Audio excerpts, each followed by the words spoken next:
लोकांना असं वाटलं असेल की इथे किल्ल्यांचा दुर्गा मी घेऊन आलेला आहे, जाताना प्रत्येकाला एक एक किल्ली दिली की आपलं आरोग्य ठणठणीत होईल.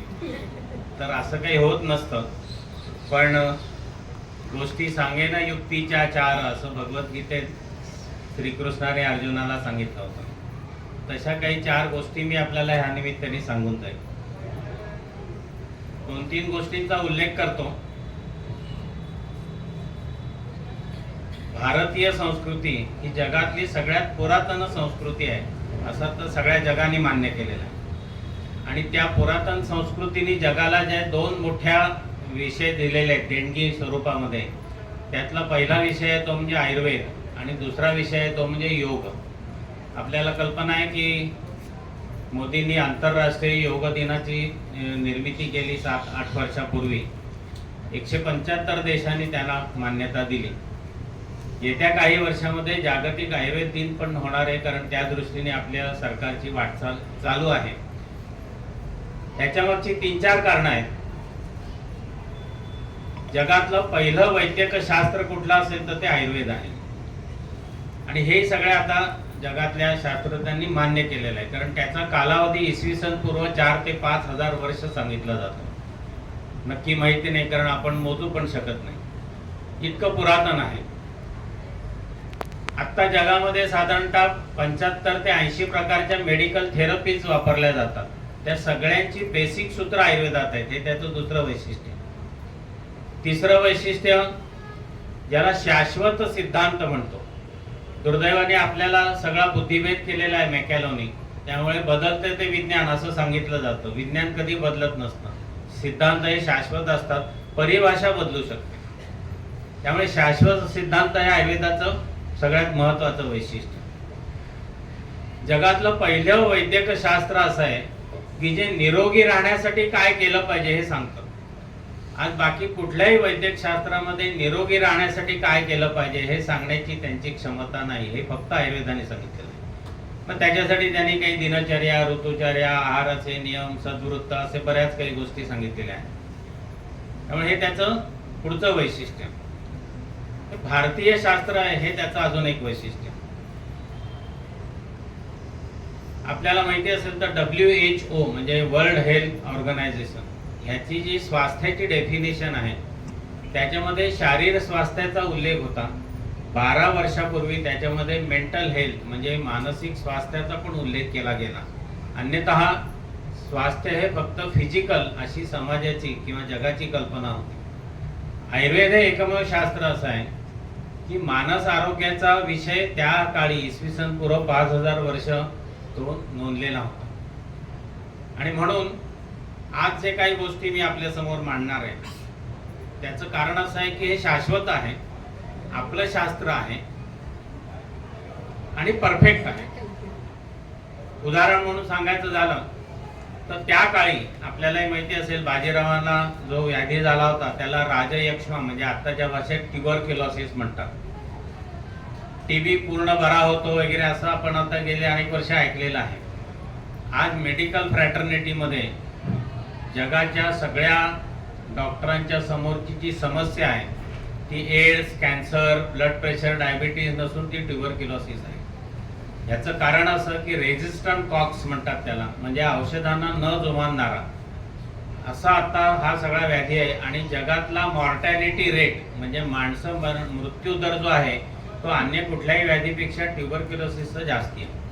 हे वर्णन आयुर्वेदाने 5000 वर्षापूर्वी केलेलं आहे, त्याचा अनुभव आपण घेतो. म्हणून मी असं म्हटलं की शाश्वत सिद्धांत आहे त्याचं पहिलं वैशिष्ट्य. असे अनेक गोष्टी आपल्याला सांगता येतील. आणि म्हणून आयुर्वेदात एक सूत्र आलेलं आहे, संस्कृत आहे, सगळ्यांना लगेच लक्षात येईल असं नाही, त्याचा अर्थही मी सांगितलं. त्याने असं म्हटलंय की आयुः कामयमानेन धर्मार्थ सुख साधनम आयुर्वेदोपदेशेषु विधेयः परमादरः. धर्म, अर्थ, काम आणि मोक्ष या चतुर्विध पुरुषार्थात साधनीभूत असं दीर्घायुष्य ज्यांना पाहिजे असेल त्यांनी आयुर्वेदोपदेशेषु विधेयः परमादरः, त्यांनी आयुर्वेदाने सांगितलेल्या उपदेशाचं पालन केलं तर त्यांना असं दीर्घायुष्य मिळू शकेल. आता इथे सगळे बसलेला जो ऑडियन्स आहे, जो श्रोतृवर्ग आहे, हे सगळे पांढऱ्या केसांचे आहे. वस्तुतः हे व्याख्यान काळ्या केसाच्या लोकांनी ऐकलं पाहिजे. कारण आपला आता जवळजवळ म्हणतात तसं परतीचा प्रवासही अनेकांचा चालू झालेला आहे. पण तरी सुद्धा कलियुगामध्ये 100 वर्ष आयुष्य सांगितलं. त्यामुळे इथे बसलेले 70, 72, 75 वर्षाच्या लोकांनाही उरलेली 25 वर्ष चांगली काढायची असतील, 100 वर्ष जगायचं असेल तर ह्या गोष्टींचा अवलंब करायला हरकत नाही. सध्याचा काळ असा आहे की आमच्याकडे येणारा 30-35 वर्षाचा पेशंट सुद्धा आता आपलं काय 35 आली, अरे गद्या अजून 65 वर्ष राहिली ना. म्हणजे आम्ही मनाने पण इतके कमकुवत झालेलो आहोत. हा काळाचा महिमा आहे. ह्याच्या विरोधात आपल्याला झगडलं पाहिजे. एक माहिती म्हणून सांगतो, पाडव्याचा उल्लेख केला यांनी मीनाताईंनी. या पाडव्याला आपण अनेक उपक्रम करतो दरवर्षी. एक वर्ष आम्ही सुदृढ ज्येष्ठ नागरिक स्पर्धा घेतली आणि त्याचा क्रायटेरिया होता की 65च्या वरील लोकांनी एंट्री करायची, म्हणजे ज्येष्ठ नागरिक या दृष्टीने. ज्यांना एज रिलेटेड व्याधी आहे, म्हणजे केस पांढरे झालेत, ओके, चष्मा लागला असेल तरी मान्य आहे, परंतु diabetes, blood pressure, heart disease, अन्य कुठलाही व्याधी नसला पाहिजे. कधीतरी कुठे पडून फ्रॅक्चर झालं होतं आणि हाताला काही असेल हे मान्य आहे, कारण हा काही व्याधी म्हणता येणार नाही. माझ्याकडे अजूनही दवाखान्यात ते सगळे पेपर ठेवलेले आहेत. आपण डोंबिवलीतल्या काही तज्ज्ञ डॉक्टरांची टीम केली होती, त्यांचं सगळ्यांचं परीक्षण केलं. त्यातले 3 जे गृहस्थ पहिला, दुसरा, तिसरा नंबर आला होता, त्यातले पहिले आता अस्तित्वात नाही आहेत. नाना अनगळ आपल्यापैकी अनेकांना माहिती असते, त्यावेळेला त्यांचं वय 89 होतं. दुसरे जे गृहस्थ होते त्यांचं त्यांच्यावर 1 वर्षांनी कमी, ते 88 वय होतं.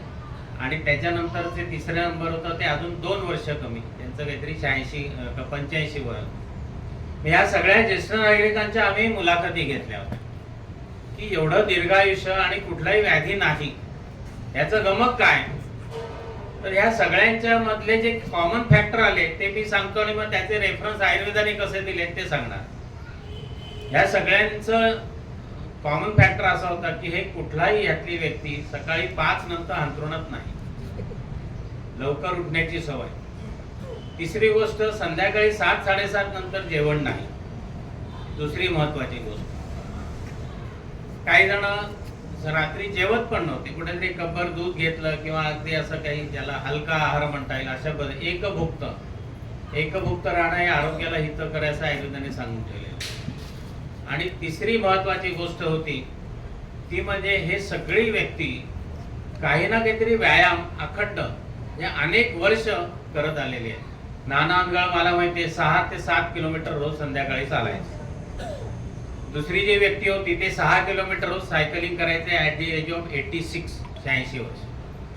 त्यामुळे हे सगळी मंडळी ही कार्यरत होती आणि म्हणून त्यांचं एवढं दीर्घायुष्य आणि विदाउट एनी कुठलाही आजार नाही अशा पद्धतीने होत. निरोगी राहण्याची ही आपल्याला असं लक्षात येईल की त्रिसूत्री आहे.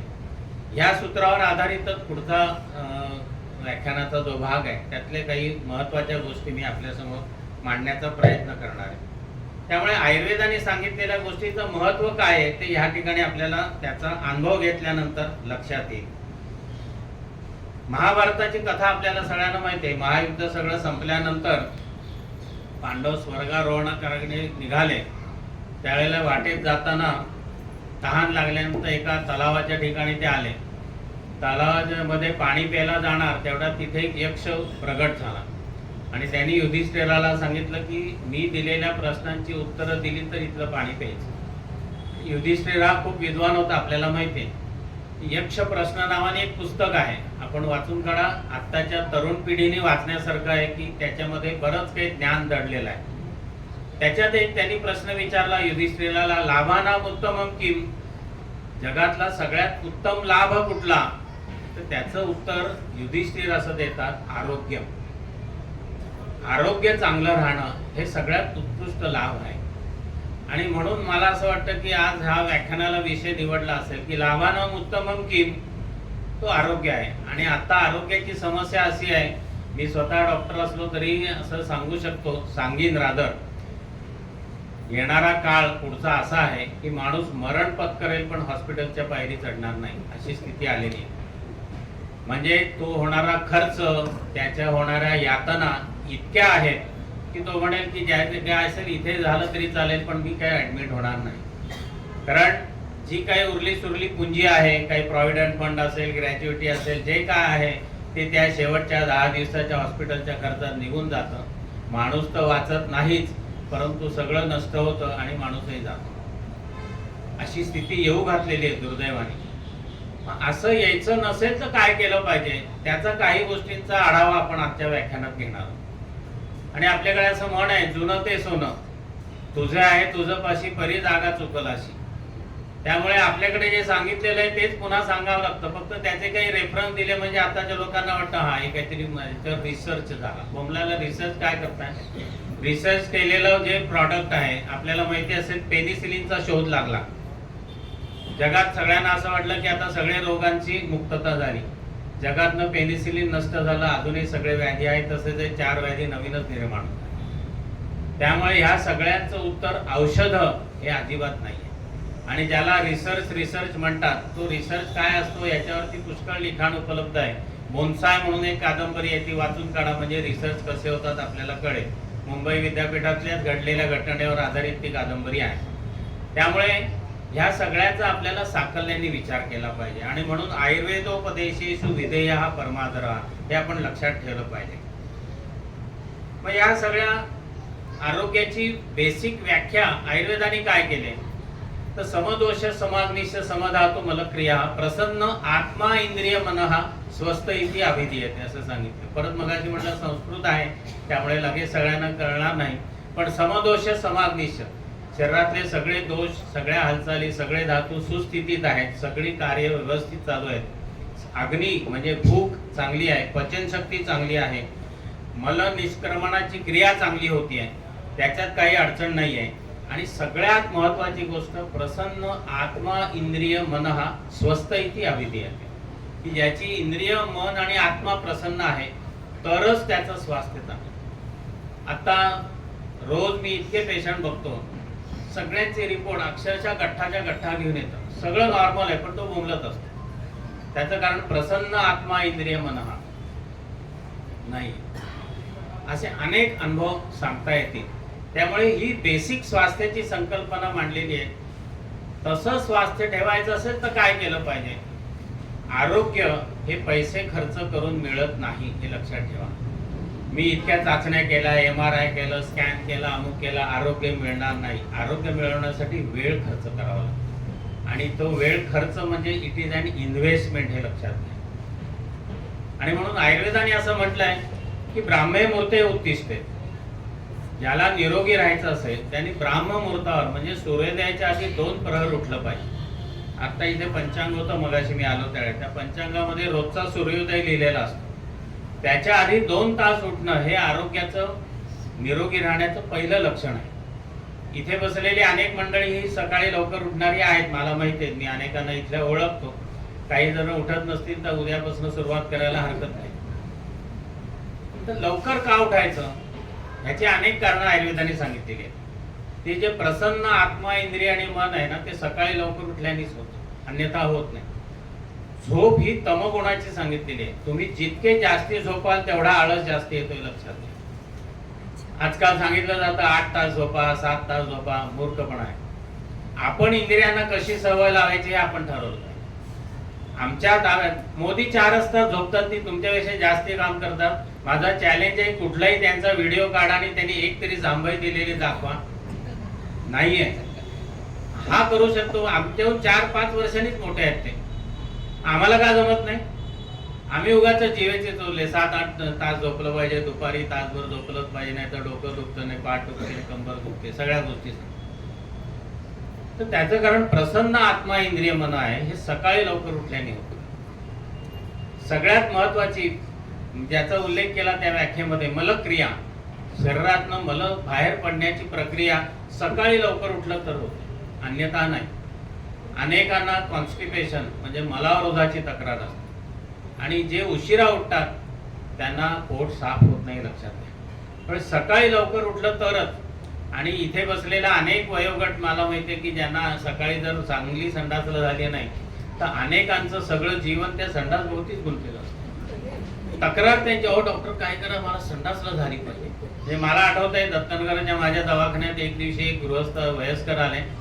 त्या दिवशी मी जरा कुठेतरी बाहेर जाऊन आलो तर पॅन्ट शर्ट मध्ये होतो. ते आले, ते वैद्य विनय विरणकर भेटतील का?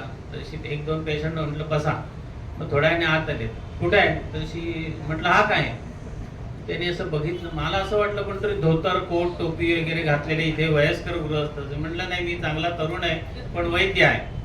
मग आणि मला असं सांगितलं, पहिली व्यथा त्यांची का असेल, मला तुम्ही काहीही करा, रोजची सकाळची संडास साफ होते. बघा माणसाची वेदना काय आहे की सकाळची एकदा संडास साफ होणं ही त्याची प्रामुख्याने तक्रार होती. कारण ते जर नाही झालं तर सगळं जीवन 24 तासाचं अस्वस्थ होतं. आणि म्हणून हे जर व्हायचं असेल तर सकाळी लवकर उठलं पाहिजे. नाही तर मग कोण चहा घेतंय, कोण तंबाखूची गुठ्ठी लावतंय, कोण फेऱ्या मारतोय, यरझाऱ्या घालतोय, एवढं करत तरी यांची संडास होतच. त्यामुळे ह्या गोष्टीला अनन्यसाधारण महत्व आहे. दुर्दैवाने आता असं आहे, अन्य मेडिकल पॅथीमध्ये हिस्ट्री घेताना या गोष्टीची चौकशी पण करत नाही. संडासला झाली का, होते का, कशी होते, काही नाही. आम्ही ज्यावेळेला रुग्णाला याचा तपशील विचारतो, कारण ह्याच्यावरनं पोटाची गडबड किती आहे हे आम्ही ओळखत असतो. अन्नाच्या पचनाची स्थिती कशी आहे, त्याचं अग्नी कसं आहे, त्याचा कोष्ठ कसा आहे हे कळत असतं. त्याला असं वाटतं हा काय इतकं खोदून विचारतोय, चिकट होते का आणि काय होते का, अमुक होतं का. त्याच्यामुळे आम्हाला पुढचं निदान कळत असतं. म्हणजे साधा उदाहरण सांगतो, एक पेशंट माझा दुसऱ्या मजल्यावरनं थुंकला. तो थुंकल्यानंतर ती जी थुंकी आहे ती तळ मजल्याला जाईपर्यंत त्याची तार तशीच होती. त्यांनी मला हे सांगितलं स्पेसिफिकली की त्या थुंकीची तार खाली जाईपर्यंत तशी होती. ह्याचा अर्थ इतका ह्याच्या शरीरामध्ये सामता म्हणजे आम निर्मिती आहे हे आम्हाला लगेच. मग त्याप्रमाणे औषधाची तीव्रता काय द्यायची हे आम्हाला लक्षात असतं. आणि म्हणून ह्या गोष्टीला अनन्यसाधारण महत्व आहे. त्यामुळे मलप्रवृत्ती साफ होणं हे सगळ्यात खूप महत्वाची गोष्ट आहे आणि ती सकाळी लवकर उठल्यामुळेच होते, लक्षात घ्या. तिसरी गोष्ट, मनामध्ये चांगले विचार हे सकाळी उठल्यानंतर येतो. 4-4:30ला 5ला उठल्यानंतर कुठेतरी दरोडा करावा, कोणाचा तरी गळा घोटावा असं वाटत नाही. सनई ऐकावी, कुठेतरी एखादा अभंग ऐकावा, देवळात जावं, काहीतरी व्यायाम करावा, योगासनं करावी, हे जे उपजत ज्याला म्हणता येईल चांगले विचार येतात. आता हे आयुर्वेदाने सांगितलं इतकं ठीक आहे. तुम्ही म्हणाल की वेलणकर हे वर्षानुवर्ष हेच सांगत आलेले. ह्याच्यावरती आता काही रिसर्च परदेशात झालेले आहे, त्याचे थोडक्यात उल्लेख करतो. म्हणजे आपल्याला असं वाटतं डॉक्टरने पण जरा अभ्यास केलाय आणि नवीन माहिती कळली. त्याच्यात त्याने असं म्हटलंय की लवकर उठल्यानंतर काय होतं तर रेस्पिरेटरी सिस्टीम जी आहे, म्हणजे आपण श्वास घेणं, आतमध्ये सोडणं वगैरे, याच्यामध्ये 41% ऑक्सिजन सकाळी लवकर उठल्यानंतर तुम्हाला नॅचरल मिळतो आणि कार्बन डायऑक्साईडचं प्रमाण फक्त 4% असतं. आपल्याला माहिती आहे शरीराला ऑक्सिजन महत्वाचा आहे, तो लवकर उठलं तरच मिळतो, उशिरा उठल्यानंतर नाही मिळणार. म्हणून आपल्याला लवकर उठण्याची सवय लागली पाहिजे. त्याच्यानंतर आता जी समाजाची समस्या आहे त्याचं याच्यामध्ये निराकरण त्यांनी दिले. ह्या सहज गोष्टी होणार आहे. जेनेटिक सिस्टीम जी आहे म्हणजे संतती होणं वगैरे, आता आपल्याला माहिती असेल तर इन्फर्टिलिटी म्हणजे वंध्यत्वाच्या केसेस खूप आहेत.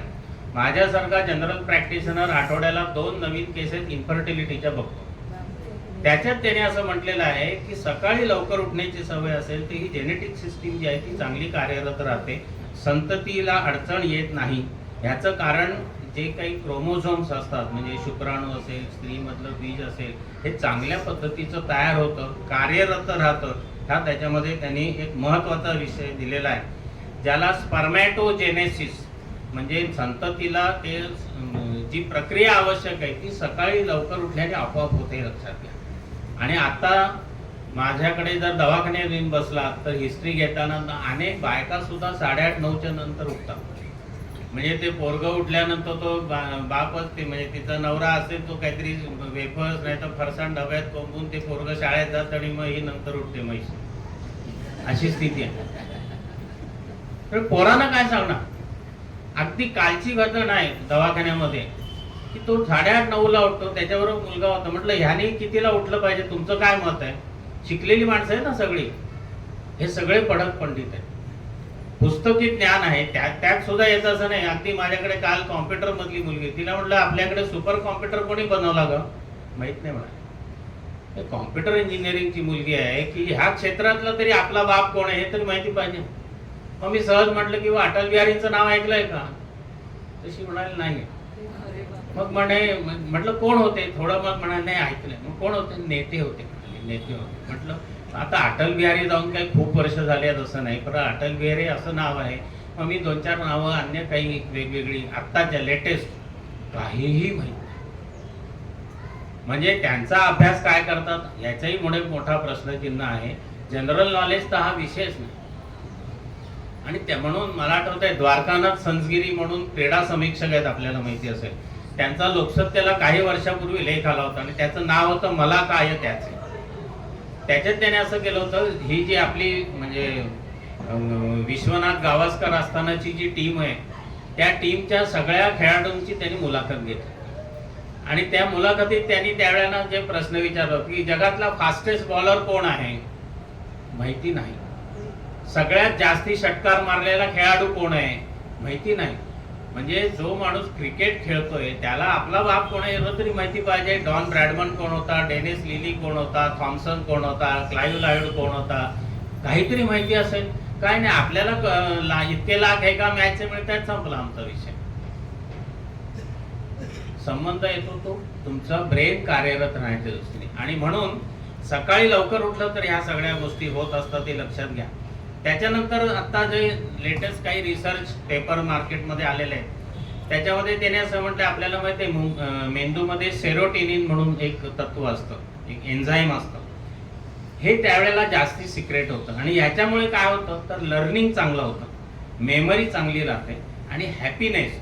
म्हणजे आपल्याकडे पूर्वी लवकर उठून पाठांतर करणं वगैरे हे आपण ऐकलं असेल. कशासाठी करायचं? माझ्याकडे येणाऱ्या अनेक विद्यार्थ्यांना मी सांगत असतो, रादर डोंबिवलीतल्या अनेक शाळांमध्ये जे बोर्डात येऊ घातलेले विद्यार्थी आहेत 10वीला, की ज्यांचं या नीट अभ्यास केला, अशांसाठी आम्ही अभ्यासाचे तंत्र आणि मंत्र असे आम्ही हे घेतो उपक्रम. त्याच्यामध्ये ज्या काही गोष्टी सांगतो त्या ह्या, मुलं रात्री चहाचे घोट घेऊन अभ्यास करतात, त्याच्याऐवजी सकाळी लवकर उठून अभ्यास केला तर तो लवकर लागतो. त्याचं हे उत्तर आहे की हॅपीनेस, लर्निंग म्हणजे लवकर कळतं आणि मेमरी, या तिन्ही गोष्टी होतात. आणि आपल्याकडे आपण रात्री 12:30, 1, 1:30, 2 पर्यंत ते पोरगं वाचत असतो. मला आठवतंय माझा अख्खा मेडिकलचा अभ्यास हा मी रात्री 11:30 ते 2, 2:30 नाही तर पहाटे 2:30ला उठायचं आणि 5ला अभ्यास बंद. नंतर दिवसभरात पुस्तकही उघडलेलं नाही. आणि हा सगळा अभ्यास मी संघाच्या कार्यालयातच केलेला आहे. लोकांना ते शांत पाहिजे, टेबल, खुर्ची, AC BC नथिंग होईल. आमचं दांगडदिंगा पण चालू असायचा, अभ्यास येत असतो. तुमचं कॉन्सन्ट्रेशन कसं होतंय, तुमची ग्रास्पिंग कपॅसिटी कशी आहे, ती त्या ब्राह्ममुहूर्तावर उठल्यामुळे होते. आणि म्हणून ह्या सगळ्या गोष्टीचं महत्त्व आपण जाणून घेतलं पाहिजे. मूड, हल्ली आपण म्हणतो नाही ह्याचं मूडच नाही, मग ह्यांचा मूड कधीच नसतो, हे डिसमूडच असतात. ह्याचं कारण हे लवकर उठत नाही. तो हा मूड जो आहे आणि स्ट्रेस स्ट्रेस स्ट्रेस सध्या एक मोठा शब्द आहे की तणाव आहे, तणाव आहे. म्हणजे माझ्याकडे लहान मुलगी एक आली, ती मला वाटतं 2री 3रीतच असेल. तशी तिची आई मला म्हणाली, अहो बघा तिला खूप टेन्शन आहे. म्हटलं टेन्शनचं स्पेलिंग सांगा हो, TION आहे का SION आहे? बोमल्याला ढुंगण धुवायची अक्कल नाही, हिला कसलं टेन्शन येत आहे 2रीला 3रीला. हे आम्ही सगळं क्रिएट करतो, नको ते विषय. आणि जे करायला पाहिजे ते करत नाही. म्हणजे तिला मार्क पडले होते काहीतरी 86% वगैरे, आणि ही मला म्हणाली, बघा हो बिंदळी 86% मार्क मिळाले, अमुक ढमुक जास्ती. मी तिला म्हटलं, हो तुमच्या सगळ्या वर्षाच्या मार्कांची बेरीज 86% झाली का? असं तोंड करून बसले. आम्ही 40-45च्या वर गेलो आणि पोरगी 86% मिळवत तर आम्ही त्याला इतका अपमान करायचा. सांगण्याची पण पद्धत आहे ना. सांगा ना की बा ठीक आहे, जरा अमुक लिही, हस्ताक्षर सुधार, हे लिहिलंच तर मार्क मिळतील. असं करतं ती 86ची 90 वर जाईल, पण तिचा पार पाणउतारा करून टाकायचा. मला असं वाटतं ह्या पण गोष्टी आपण शिकल्या पाहिजेत. सकाळी लवकर उठल्याने हे होतं. डायजेस्टिव्ह सिस्टीम, सध्या अनेक पेशंट येतात हे भूक लागल्यावर जेवत नाहीत, लंच टाइमला जेवतात. लक्षात येत आहे का बघा, कारण यांना भूकच लागत नाही. वेळ झाली की 1:30 वाजला, बँकेचा लंच टाइम झाला की आपला डबा उघडून बसले खायला. ती जी हंगर आहे म्हणजे भूक, अग्नी प्रदीप्त होणं आहे, ते सकाळी लवकर उठल्याने होतं असं आता सिद्ध झालेलं आहे. अशा अनेक गोष्टी आताच्या सो कॉल्ड रिसर्चनी सिद्ध झाल्यात. हे आयुर्वेदाने त्या काळी सांगून ठेवलेलं. सांगण्याची परिभाषा वेगळी, म्हणून मगाशी मी म्हटलं की रिसर्च काय नसतो, सिद्धांत शाश्वत असतो, सांगण्याची परिभाषा बदलत असते. त्यामुळे सांगण्याचं तात्पर्य असं की लवकर उठण्याची सवय ही लागली पाहिजे, तरच ह्या गोष्टी होतात हे आपण लक्षात घेतलं पाहिजे. त्याच्यानंतरचा भाग आहे, अनेक गोष्टी बोलण्यासारख्या आहेत. आरोग्य हा इतका खरा जिव्हाळ्याचा विषय आहे आणि इतका मोठा विषय आहे. मी सलग 7 दिवस असं बोलत राहिलो तरी तुम्हाला कंटाळा येणार नाही आणि एवढी माहिती मी देऊ शकतो. एवढ्या वेळ इथे बसलेल्या कुठल्याही याची बसण्याची क्षमता नाही. 45 मिनिटं झाली की निम्म्या लोकांची चुळबुळ चालू होईल. त्यामुळे तेवढ्या वेळात काय सांगायचे त्यातले महत्त्वाचे मुद्दे फक्त मी या ठिकाणी उल्लेख करणार आहे. त्यामुळे हे लवकर उठणं झाल्यानंतर बाकीच्या काही गोष्टी आहेत त्या बोलण्याच्या ओघात एखाद दोन मी सांगेन. सगळ्यात महत्त्वाची जी गोष्ट आहे ती म्हणजे आयुर्वेदाने अभ्यंग सांगितलेला आहे, जो आता अजून एक महिन्याभराने दिवाळी आलेली आहे. नरक चतुर्दशीला आपण अभ्यंग स्नान करतो. ते कालनेमध्ये लिहिलेलं असतं. आत्ताची कुठलीही पिढी अंगाला तेल लावून घेत नाही, पण त्या अभ्यंगाला अनन्यसाधारण महत्त्व आहे. आयुर्वेदाने असं म्हटलं, अभ्यंगम आचरेत नित्यम स जराश्रम वाता. नित्य अभ्यंग केलं तर जरा म्हणजे म्हातारपण, श्रम म्हणजे काम केल्यानंतर येणारा थकवा, आणि वाताचे विकार म्हणजे आपण म्हणतो ना, या दुखण्याने वात आणला, मग कंबरदुखी, सांधेदुखी, कंपवात, मलावरोध इथपासून अनेक विषय, हे सगळे विषय अभ्यंग केल्याने जातात. रोज अंगाला तेल लावून आंघोळ करण्याची सवय आपल्याला असली पाहिजे. नाहीतर ड्राय स्किन, अंगाला खाज येते, एक्झिमा आहेत, वेगवेगळ्या प्रकारचे सोरियासिस आहे, अनेक गोष्टी बघायला मिळतात. अभ्यंग केल्याने हे कमी होतात. जातात एक अनुभव सांगतो माहिती म्हणून. म्हणजे मग कसं आहे, परदेशातनं केलं की मग आपल्याला जरा असं वाटतं नाही आपणही केलं पाहिजे ना, कारण आपण मेकॅलो पुत्र आहेत सगळे. पुण्याला वैद्य बापू आनंद म्हणून होते, ते जर्मनीमध्ये आयुर्वेद शिकवायला जायचे आणि त्या चेर्नोबिलच्या अणुपट्टीचा स्फोट झाला त्यावेळेला जे सगळे काही दुष्परिणाम झाले त्याच्यावर आयुर्वेदात काय ट्रीटमेंट घ्यायची म्हणून यांना बोलवलं होतं. हे गेले, त्याची सगळी ट्रीटमेंट वगैरे केली. त्यावेळेला त्यांचं एक अभ्यंग या विषयावरती तिथे वर्कशॉप झाला. जर्मनीमध्ये वगैरे तर अंगाला तेल लावायचं म्हणजे आपण लावत नाही तर ते कसले लावणार. त्यांनी असं केलं तर ज्यांची बालकं म्हणजे ज्यांच्याकडे 2 महिने 3 महिने 4 महिन्याचं बालक आहे अशा आयांना त्यांनी मुलांना घेऊन बोलवलं होतं. षण्मुखानंद हॉल सारखा एका हॉलमध्ये त्या बायांना समोर बसवलं होतं. मांडी कशी घालायची, पायावर पोरगं कसं घ्यायचं, ताळू कसा भरायचा, पायाला तेल कसं, दशद्वारामध्ये तेल कसं सोडायचं, इथपासून बारीक सारीक सगळ्या गोष्टी त्यांना सांगितल्या आणि त्यांना त्याच्याकडनं करून घेतल्या. हे करत असताना तिथले सगळे मॉडर्न मेडिसिनचे टॉपमोस्ट डॉक्टर्स होते, जवळजवळ 70-72, त्यांना बोलवलं होतं आणि ते सगळे बाजूने बसून हे बघत होते की डोक्याला काय तेल लावतायत, तळपायाला लावतायत, संडासच्या जागी तेल लावतायत, लघवीच्या जागी लावतायत, बेंबीमध्ये तेल सोडतायत. हे सगळं झाल्यानंतर त्यांच्या असं लक्षात आलं, 2-2.5 तासाचा हा प्रोग्राम चालला होता. त्या 70-72 मुलं जी त्या आयांच्या मांडीमध्ये होती त्यातली 99% मुलं शांत झोपली होती. एखादं पोरगं कुरकुर कुठेतरी काहीतरी करत होतं. मग त्यांच्या लक्षात आलं हे वेगळं आहे, कारण असं शांत झोपलेलं पोरगं त्यांनी बघितलंच नाही. मी अगदी काल परवा हा कार्यक्रम सांगितलं, दिल्लीहून येताना विमानामध्ये एक पोरगं होतं, आईने त्याच्या तोंडात ते बूच देऊन ठेवलं होतं. ते 2.5 तास ते तोंडात आली. तुम्ही बघाल तर ही फॅशन निघाली, ते पोरगं गप्प राहावं म्हणून ते तोंडात एक बूच देऊन टाकायचं. ते आपलं चोखत हे त्यांनी शोष किती पडतोय, त्याचे दुष्परिणाम, दात पुढे कसे येतात, हे सगळे विषय वेगळे आहेत. त्यामुळे त्यांना ती सवय, हे पोरं सगळी शांत झोपलेली. मग यांचा अभ्यंग या विषयावरती व्याख्यान झालं की तेल लावायचं कसं करायचं, काय करायचं.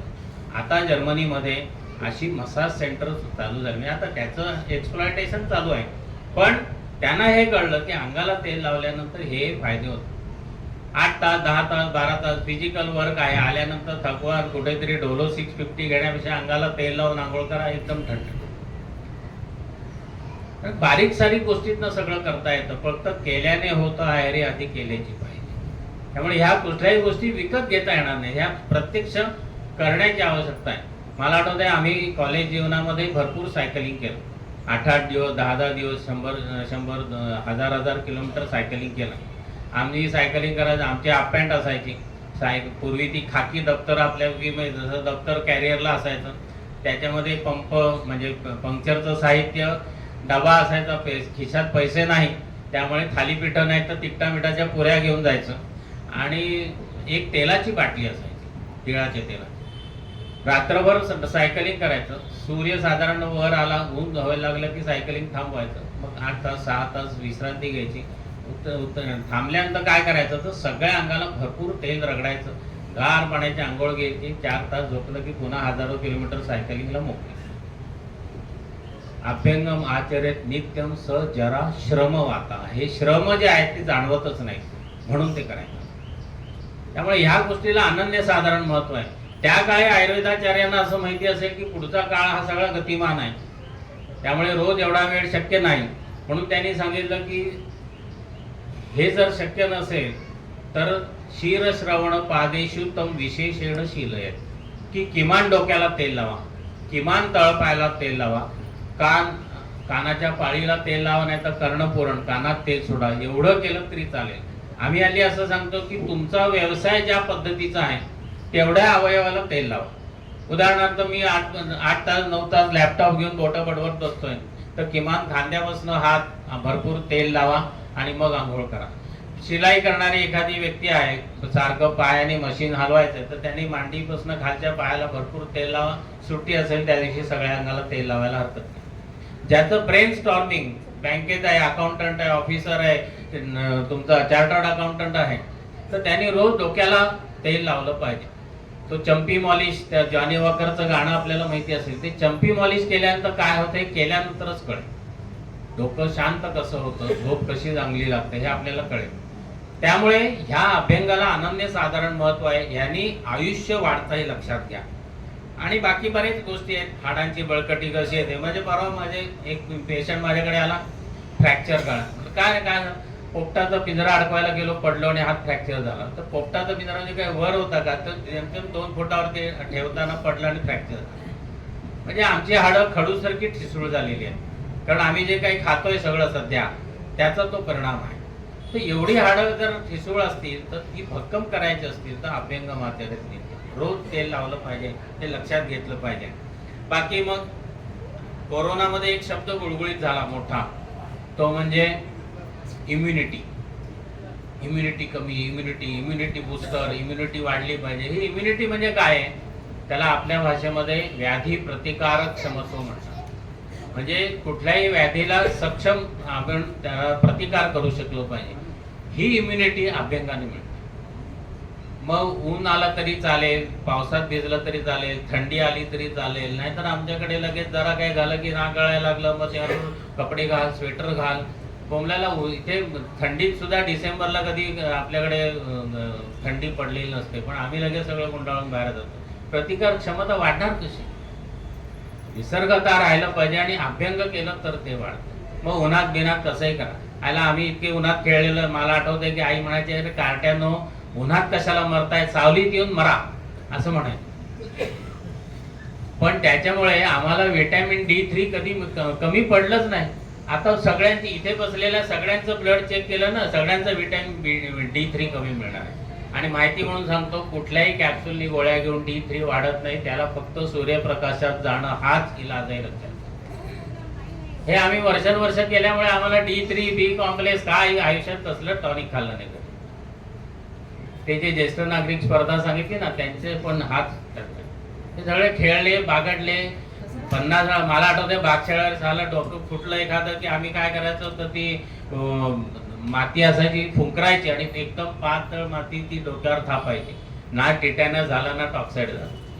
नाहीतर भांबुर्डीचा पाला होता सगळीकडे, तोच हाताने चुरगळायचा, लावायचा. नाहीतर समोर एक वैद्य म्हणून घर होते ज्यांच्याकडे आम्ही शाखेचा दिवस ठेवायचो, त्यांच्या घरात शिरायचं, हळदीचा डबा काढायचा, हळद डोक्याला लावली की संपलं.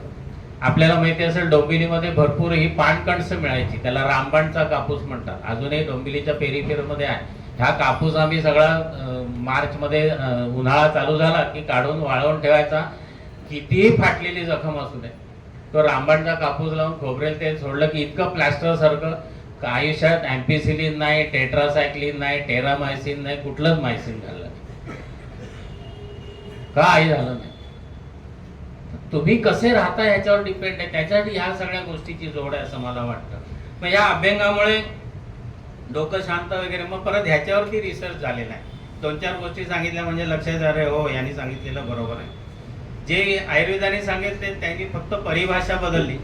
त्याने असं म्हटलं इन्क्रीजेस स्ट्रेंथ, हेल्थ आणि माणूस जो वाढतो जी त्याची ग्रोथ डेव्हलपमेंट आहे ती चांगली होते अभ्यंगाने, असं त्यांनी लिहून. आता हे काय आयुर्वेदाने सांगितलं दीर्घायुष्य मिळतं, स्नायू बळकट होतात, हाडं बळकट होतात, रक्त संवहन सुधारतं, प्रतिकार क्षमता वाढते. म्हणजे काय, हे 4 शब्दात त्यांनी तिथे इंग्रजीमध्ये सांगितलं म्हणजे जरा बरं वाटतं. इम्प्रूव्ह स्किन अँड, त्वचेचं जे सामर्थ्य आहे ते त्यांनी सुधारतं. प्रभा आणि वर्ण किंवा कांती असे शब्द आयुर्वेदाने वापरले, तेच त्यांनी सांगितले की अभ्यंग केल्यानंतर हे वाढतं. त्याच्यानंतर रिड्युसेस पेन, वेदना कमी होते. मी सांगितलं की एवढं केल्यानंतर कधी आम्ही आयुष्यात पेनकिलर खाल्ली नाही कधी. त्याच्यानंतर इन्क्रीज वेट गेन, जे असे असतील ना कातड्या गुंडाळलेल्या हाडावर, त्याने अभ्यंग रोज केलं पाहिजे, जरा गुटगुटीत होतील. आणि माहिती म्हणून सांगतो, एक परदेशातली व्यक्ती पुण्यामध्ये रिसर्च करायला आली आणि ती रिसर्च कशावर करणार होती, तिळाच्या तेलावर. आमचाच एक कार्यकर्ता, तो पुण्याच्या युनिव्हर्सिटी ऑफ हेल्थ सायन्समध्ये PhD आहे आणि आता भारतातल्या टॉपमोस्ट रिसर्च प्रोजेक्टमध्ये तो असतो. त्याला ती बाई भेटली, काय रिसर्चचा टॉपिक आहे, तर त्या टॉपिकमध्ये रिसर्च तिळाच्या तेलावर करायचं, हे जे आता सांगितलं ना याचं रिसर्च ती करणार होती. त्याने सांगितलं हे कशाला करताय, आमच्याकडे चरकातलं एक सूत्र त्याने सांगून दिलं, लगेच 2 ओळीचा श्लोक सांगितला. तिळाच्या तेलाचं वैशिष्ट्य काय की जो कृश व्यक्ती आहे त्याने जर तिळाच्या तेलाचा रोज अभ्यंग केला तर तो गुटगुटीत होतो, आणि जो स्थूल आहे, वजन जास्ती आहे, त्यांनी तिळाचं तेल लावलं तर तो कृश होतो. एकाच औषधाचे हे 2 परिणाम. पण ते नित्यम, आषाढी कार्तिकी भक्त जन येती नाही, रोज केलं पाहिजे. त्या बाईले नंतर असं वाटलं की आपण कशाला इथं एवढा लाभ मालवणे, हे सगळं लिहिलेलंच आहे, प्रूव्ह आहे. कारण आयुर्वेदाची प्रतिज्ञाच आहे, इथे आगम सिद्धत्वात प्रत्यक्ष फलदर्शनात मंत्रवत संप्रयोज्य. आगम सिद्धत्वात प्रत्यक्ष फलदर्शनात, त्याचं आम्ही प्रत्यक्ष फलदर्शन केलेलं आहे, फक्त वापरण्याची आवश्यकता आहे, कुठलीही शंका उपस्थित न करता. हल्ली आपल्याकडे शंकासूर बरेच आहे. माझ्याकडे परवा एक पेशंट, म्हणजे मुलगा आला, 2री किंवा 3रीत असेल, मी काहीतरी त्याला सांगितलं, पण हे हेल्थ फूड आहे का, बोला म्हणतो ढुंगणबाईची अक्कल आहे का, हेल्थ फूड आहे म्हणजे नको ते वयात नको ते डोक्यात आमच्या सगळं भरलेलं आहे. आमचं हेल्थ फूड म्हणजे मस्त गरम गरम आईच्या हातची पोळी आणि मिळाली भाजी, तर नाही तर गरम गरम तूप खाल्लं की सगळं हेल्थ फूड होतं. एवढा गट्टा आई लाटून सोडायची दिवसभर, ते सकाळला वेगळं, दुपारला वेगळं, संध्याकाळला वेगळं, खायचं तर का नाही तर फूट, हे आमचं हेल्थ फूड होतं. त्यामुळे हे जे सगळं डोक्यात शिरतंय ना, हे जरा आपण प्रयत्नपूर्वक कमी केलं पाहिजे. आणि ऍक्टिव्हनेस, अलर्टनेस अभ्यंगाने होतो असं त्या रिसर्चमध्ये आलं. आणि सगळ्यात महत्वाचं, पुढचा येणारा काळ हा मानसिक विकारांचा आहे. आत्ताच आम्ही बघतोय, त्याने असं म्हटलं की याने डिप्रेशन कमी होतं अभ्यंग केल्यामुळे. हे आयुर्वेदाने त्या काळी सांगितलं. म्हणून मगाशी मी सांगितलं, आयुर्वेदोपदेशेषु विधेयः परमादरः, तसं पालन करा, तुम्हाला 101% रिझल्ट मिळतील. अशा अनेक गोष्टी आपल्याला या संदर्भात सांगता येतील. त्यामुळे अभ्यंगाला एक विशेष महत्व आहे. 3री गोष्ट आहे त्याच्यानंतर सांगितलेली, ती म्हणजे व्यायाम. परवाच एका पेशंटला मी असं सांगितलं की दुनियेतला कुठलाही डिसीज मला असं सांग की तो व्यायामाशिवाय पूर्ण बरा होतो, माझी 41 वर्षाची प्रॅक्टिस बंद करीन, असं तुम्हाला एकही डिसीज मिळणार नाही. राईट फ्रॉम हार्ट डिसीज, हृदरोगाचा पेशंट, डायबिटीज असू दे, ब्लड प्रेशर असू दे, जॉईंट डिसऑर्डर असू दे, स्पाइन डिसऑर्डर असू दे, वाटेल ते असू दे, व्यायाम केला तरच त्यातनं निवृत्ती आहे. मग आम्ही आधी का करत नाही? एकदा का तो ऍडमिट झाला आणि 2-2.25 लाखाचं बिल, टू लाईट रात्रभर लागलेले बघितले की हा मग चालायला बाहेर पडतो, मग हे करायला. म्हटलं मला 1.5 लाख दे ना, मी सांगतो ते कर आधीच. पण ते नाही पडत, त्या पैशाची किंमत आहे. एकदा ICU मध्ये गेला की तो सगळं कळतं, पण ते सगळं चाललंय तेही उलट आहे. म्हणजे मला एक इथला ऑर्थोपेडिक सर्जन भेटला रात्री, मी दवाखाना बंद करून निघालो 9:30ला, हा असा टॉक टॉक टॉक. म्हणून का कुठे निघाला? वॉक करायला, वॉक 40 मिनिट्स वॉक. आता सध्या सगळं फॅड आहे ना. म्हटलं जेवण आत्ताच झालं. जेवणानंतर व्यायाम हे हृदरोगाचं पहिलं कारण आहे आणि जॉईंट डिसऑर्डर, सांधेदुखीचं दुसरं कारण आहे व्यायाम. माझ्याकडे परवा एक बाई आली, ती दुपारी 2:30ला जाते जिमला. म्हटलं काय डोकं आहे का ठिकाणावर? त्या बाईला वेळ आहे आणि तुला वेळ म्हणून केव्हाही व्यायाम करायचा. व्यायाम हे शास्त्र आहे की नाही? कुठल्या वयात काय, केव्हा, कसा, किती आणि कसा, हे महत्वाचं आहे.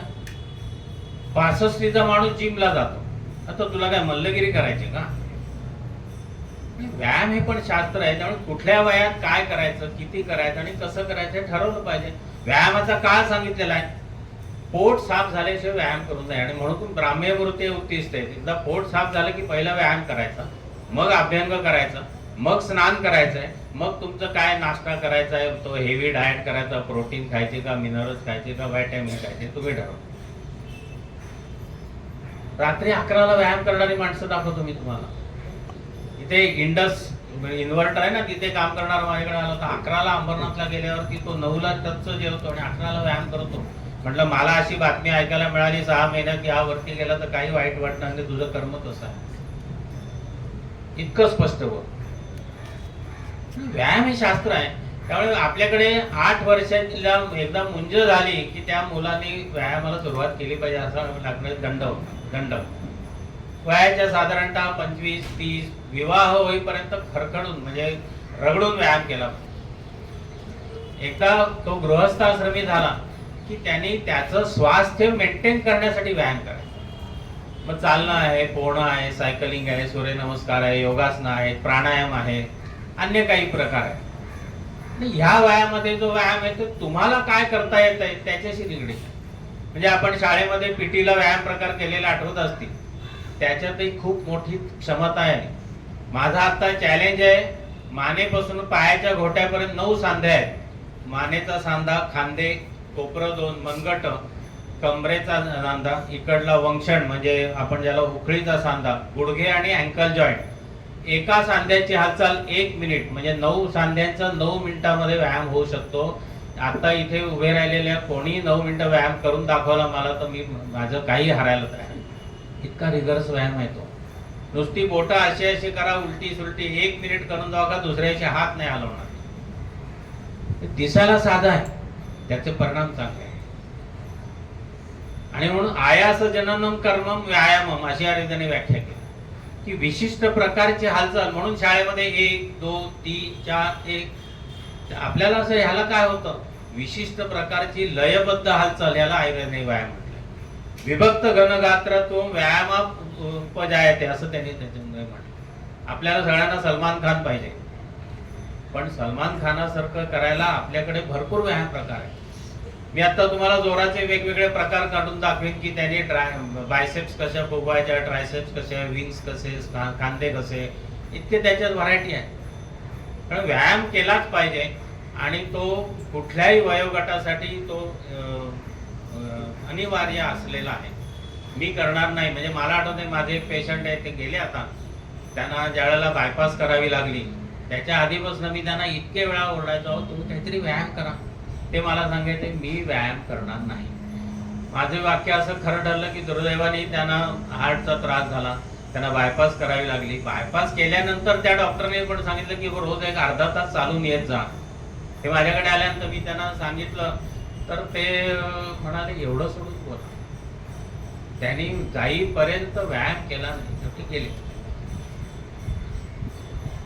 अव्यायाम जो आहे ना, हा अनेक विकारांना प्रवृत्त करणार आहे. ज्याची जी क्षमता आहे त्या पद्धतीचा व्यायाम केला पाहिजे. त्यामुळे आपल्याकडे सूर्यनमस्काराचा जो आग्रह आहे ना, तो तेवढ्यासाठी.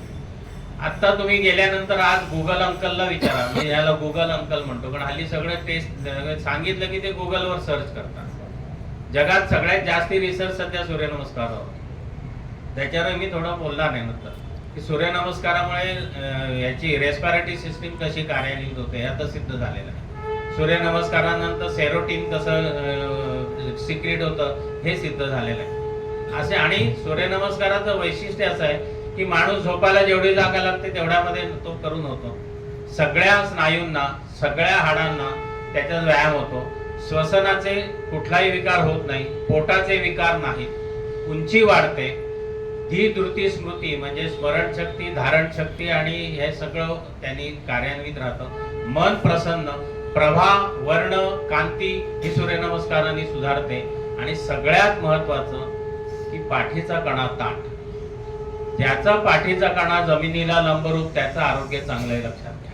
आणि म्हणून ह्या सगळ्या मिलिटरी, पॅरामिलिटरी फोर्स मध्ये जे संचलन आपण 26 जानेवारीची दिल्लीची परेड बघतो किंवा आपल्यापैकी पूर्वी कोणी NCC मध्ये वगैरे भाग घेतला असेल तर ते चालायचं, हात पुढे मागे, टाच टेकायची. म्हणजे काय, टाच टेकल्यानंतर पाठीचा कणा लंबरूप राहतो आणि ज्याचा कणा लंबरूप त्याचं आरोग्य चांगलं, हे लक्षात घ्या.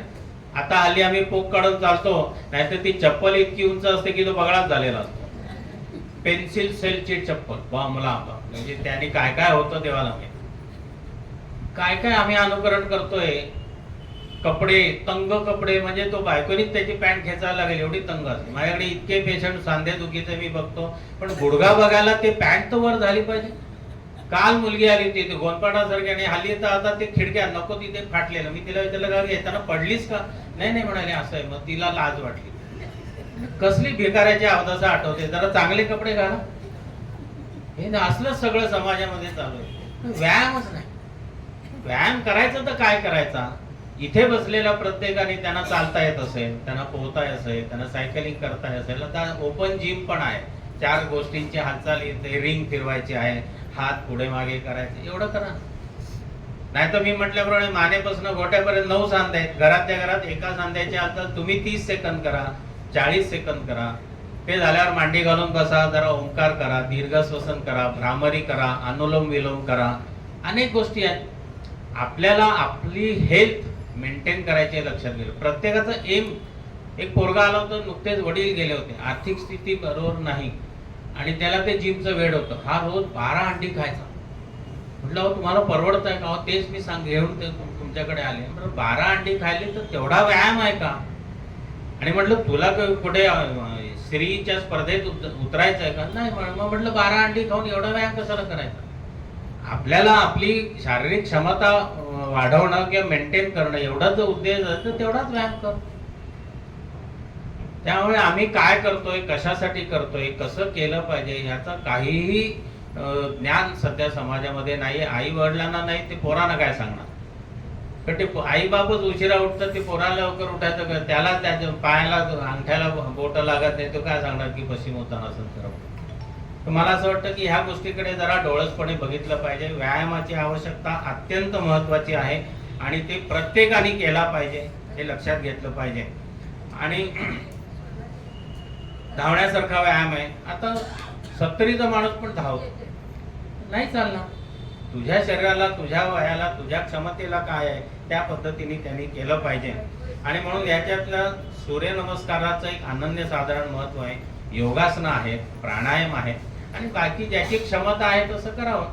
म्हणजे आता माझं वय आपल्याला माहिती नसेल, मी अजूनही दंड खडग सगळं फिरवू शकतो. माझी क्षमता आहे म्हणजे त्यांची आहे का, तर नाही. मग त्याची क्षमता बघा आणि त्याप्रमाणे त्यांनी व्यायाम केला पाहिजे. मला आठवतंय पलीकडे मराठा मंदिर हॉल आहे ना, त्याचे राणे म्हणून होते, आमचे शोभायात्री होते, माझ्याबरोबर दंड फिरवायचे. त्यावेळेस त्यांचं वय असंच काहीतरी 78च्या पुढे होतं, पण ते त्या वयामध्ये दंड फिरवायचे. त्यांची क्षमता आहे, पण ह्याचा अर्थ सगळ्यांची क्षमता याच्यातला भाग नाही. त्यामुळे आपली क्षमता ओळखून या सगळ्या गोष्टी केल्या पाहिजेत. आणि म्हणून निरोगी राहण्यासाठी ज्या काही महत्त्वाच्या गोष्टी आहेत त्याच्यामध्ये लवकर उठणं आहे, त्याच्यात अभ्यंग आहे, त्याच्यात व्यायाम आहे आणि चौथी गोष्ट आहे ती म्हणजे आहार. डाएट कसा असला पाहिजे. आहार हा स्वतंत्र व्याख्यानाचा आणि अनेक दिवस बोलता येईल एवढा विषय आहे. पण तरी सुद्धा एक 4-5 गोष्टी ज्या महत्त्वाच्या आहेत आणि ज्या समाजामध्ये मला रोज बघायला मिळतात, कारण आम्ही सगळ्या पेशंटची हिस्ट्री घेत असतो, त्याच्यामध्ये ह्या सगळ्या गोष्टी तपशीलवार बघत असतो. म्हणजे काय खातो, केव्हा खातो, किती खातो, कसं खातो, ह्याच्यावरती आपण जरा लक्ष दिलं पाहिजे. आपल्याला असं वाटतं जे चकचकीत पॅकेजमध्ये आहे ते सगळं चांगलं आहे. अगदी काल टीव्हीवर बातम्या बघताना कॅडबरीमध्ये कशा जिवंत आळ्या त्यात एका वार्ताहराने दाखवलेलं आहे. म्हणजे आपण जे पौष्टिक म्हणून खातोय ते पौष्टिक आहे की नाही याच्यावरती प्रश्नचिन्ह आहे. तुम्ही जी बिस्लेरीची म्हणून बाटली घेता की जी आम्हाला काय म्हणायचं मिनरल वॉटर आणि शुद्ध असेल, त्या बिस्लेरीमध्ये पण आळ्या मिळतात. आणि मुळात बिस्लेरी लिहिलंय ते खऱ्या बिस्लेरीतनं आलंय का. तुम्हाला इतक्या मी डमी कंपन्या दाखवतो बाजारात. तुम्ही ट्रॅव्हलिंगमध्ये ज्यावेळेस बाटल्या घेतात कुठलीही स्टँडर्ड कंपनीची मिळत नाही आणि त्या कुठे नळाला पाणी भरतात ती तुम्हाला विकतात, हे मी तुम्हाला फोटो काढून दाखवू शकतो. म्हणून आपल्याकडे पूर्वी म्हण होती 12 गावचं पाणी पिणं. ते 12 गावचं पाणी पिऊन आपली क्षमता असली पाहिजे. मी इतका प्रवास करतो, महिन्यातले जवळजवळ 10-12 दिवस माझे प्रवासात, मी कुठेही बिस्लेरीचं पाणी पित नाही. जिथे जाईल त्या गावामध्ये जर हॉटेलात गेलो तर त्या हॉटेलात ते जे पाणी देते त्यांनी खऱ्या अर्थी इम्युनिटी होते. आपलं भाग्य आहे की केडीएमसी आपल्याला असं पाणी देते की आपली इम्युनिटी खरी सगळ्यांची चांगली असली पाहिजे. पण आम्ही ते उकळवतो, किती जण रोज ते एवढं पातेलं उकळवतात आणि मग ते गाळतात, मग फिल्टरमध्ये टाकतात. म्हणजे गॅस हे झालं, वेळ कमी झाला जास्ती. परत स्टीलच्या ह्याच्यात माहिती म्हणून सांगतो, सगळ्यात जास्ती बॅक्टेरियाची ग्रोथ स्टीलमध्ये होते. लोकप्रभेमध्ये माझा याच्यावर एक आर्टिकल आलेलं आहे. पूर्वी आपल्याकडे गंगा तांब्याच्या गडूमध्ये ठेवायची पद्धत आहे. पूर्वी होती, म्हणजे आता लोकांना गंगाच माहित नाही, कारण रामतेरी गंगा मैलीपासून सगळं मैली झालेलं. तर ते ती तांब्याच्या गडूमध्ये गंगा का ठेवायची, तर गंगेचं मूळ पाणी जे आहे ना त्याच्यात बॅक्टेरियल ग्रोथ होत नाही. संशोधनात सिद्ध झालं. एक, तांब्याच्या भांड्यात पाणी ठेवलं तर त्याच्यात बॅक्टेरियल ग्रोथ होत नाही, हे पण सिद्ध झालेलं आहे. मग आपल्याकडे सुवर्ण म्हणजे सोन्याची हे आभूषण वापरायची पद्धत आहे. भांडी चांदीची वापरायची पद्धत आहे. चांदीमध्ये बॅक्टेरियाची ग्रोथ होत नाही आणि कालांतराने खूप काळाने होते. तांब्यामध्ये अजिबात होत नाही. आणि म्हणून आपल्याकडे पूर्वी स्वयंपाकाची भांडी तांब्याची होती. तांब्याची तपेली होती, तांब्याचे मोठमोठाले हंडे होते. आपण सगळं तांब मोडीत काढलं आणि ते नको ते हंडालियम आणि हे घेऊन आलो. सगळ्यात बॅक्टेरियाची ग्रोथ त्याने होते. आणि मी ज्याचा उल्लेख केला मानस रोग, हे सगळे मानस रोगाचं कारण त्या हिंडालियम आणि ॲल्युमिनियम आहे. आपण सावरकरांचं चरित्र वाचलं असेल तर त्याच्यामध्ये आहे की एवढे अत्याचार करून हे बदलत कसे नाहीत. त्यावेळेला ब्रिटिश लोकांनी हे केलंय, त्यांनी असं म्हटलंय की ह्यांची जर बुद्धी बिघडवायची असेल तर ॲल्युमिनियमची भांडी वापरा. असं याच्यामध्ये म्युझियम मध्ये पुस्तक आहे, त्यात त्या माउंट बॅटनच्या ह्याच्यात लिहिलेलं आहे. आणि मग तेव्हापासून आपण आता कार्यालयात ती सगळी मोठमोठे ॲल्युमिनियमचे टोप आहेत ना, त्याच्यामुळे बुद्धिभ्रष्ट होते, त्याच्यामुळे अल्झायमर होतो, त्याच्यामुळे कंपवात होतो. हे तेव्हा लिहिलेलं आहे. त्यामुळे आम्ही जे आमचं सगळं चांगलं होतं ते सगळं विकून टाकलं. कधी त्याचा अभ्यास केला नाही, त्याचं चिंतन केलं नाही, त्याचं मनन केलं नाही. आणि मग ते घासायला त्रास होतो म्हणून असेल, काही असेल कारण. आता आम्ही बुडाला तांबा आणि वरती स्टीलची भांडी आणायला सुरुवात केली. काही दिवसांनी पुन्हा तांब्याची भांडी आपण आणणार आहोत, कारण जपान, जर्मनी आणि ऑस्ट्रेलिया इथे मोठ्या प्रमाणात तांब्याचा वापर चालू झालाय. मग आता आमचे तिथनं गेलेले लोक हळूहळू तांब्याची भांडी आणतात. आहार हा स्वतंत्र मोठा विषय आहे. त्याच्यामध्ये आहाराचा काळ कुठला असला पाहिजे, केव्हा जेवलं पाहिजे. तर दुपारी माध्यान्ह काळ आणि संध्याकाळी सूर्यास्त काळ असे 2 काळ सांगितले. आणि ह्या सगळ्याचे 4 क्रायटेरिया आहेत. त्या माणसाची प्रकृती कशी आहे, त्या माणसाचा अग्नी कसा आहे, तो कुठल्या ऋतूमध्ये आहे, कुठल्या हवामानामध्ये राहतो, ह्या 4 गोष्टी महत्वाच्या आहेत. म्हणजे राजस्थानमध्ये किंवा चंदीगडमध्ये राहणारा माणूस आणि मुंबईत राहणारा माणूस एकच क्वांटिटी खाणार नाही, कारण हवामानात बदल आहे. इथे तुम्ही दह्याची वाटी खालीत की दुसऱ्या दिवशी नाकातनं दही बाहेर येतं, तिथे तुम्ही एवढा लस्सीचा ग्लास पेला तरी काही होत नाही. तुम्ही ते खानदेशात जाऊन डाल बाटी खा, तिथे पावशेर तूप खाल्लं तरी काही होत नाही. इथे तुम्ही 4 चमचे तूप जास्ती खा, दुसऱ्या दिवशी काय गडबड होते ते बघा. आणि म्हणून ते आपण घरी पूजा करताना संकल्प सोडतात, त्याच्यामध्ये दक्षिणे गोदावरी तीरे, दक्षिण ऋतू, शरद ऋतू वगैरे जे आहे ना, हे हा ऋतू, काल, अग्नी, कोष्ठ, प्रकृती असे 8 मुद्दे बघून आहार ठरवायचा. त्यामुळे हे पौष्टिक का कसं, हे अमुक का कसं, तुमच्या शरीराला चांगलं आहे की नाही, तुमच्या प्रकृतीला ते पचणार आहे की नाही, तुमच्या प्रकृतीला सहन होणार आहे की नाही बघितलं. म्हणजे माझ्याकडे जुना किस्सा घडलेला, एक लहान मुलगा होता, त्याला डायरिया झाला होता. 2 पेडियाट्रिशियनची त्याने औषधं घेतली, काही उपयोग नाही झाला. मी ज्यावेळेस हिस्ट्री घेतली त्यावेळेला असं लक्षात आलं की ही आई त्याला भरपूर केळी भरवत होती. आणि मग म्हटलं हे तुम्ही का भरवता.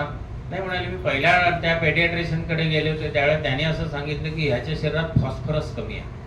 मग फॉस्फरस कमी आहे तर ह्याला रोज 2 केळी भरवली पाहिजे. म्हटलं तुम्ही केळं भरवताना त्याची प्रतिक्रिया काय असते. तो म्हणाला की ते पोरग माझा हात दूर लोटत असते, मी त्याच्या तोंडात केळी कोंबत असते. आता त्याची कफ प्रकृती होती, त्याला हे केळ दिली तर त्याला ढाळ लागणारच आहे.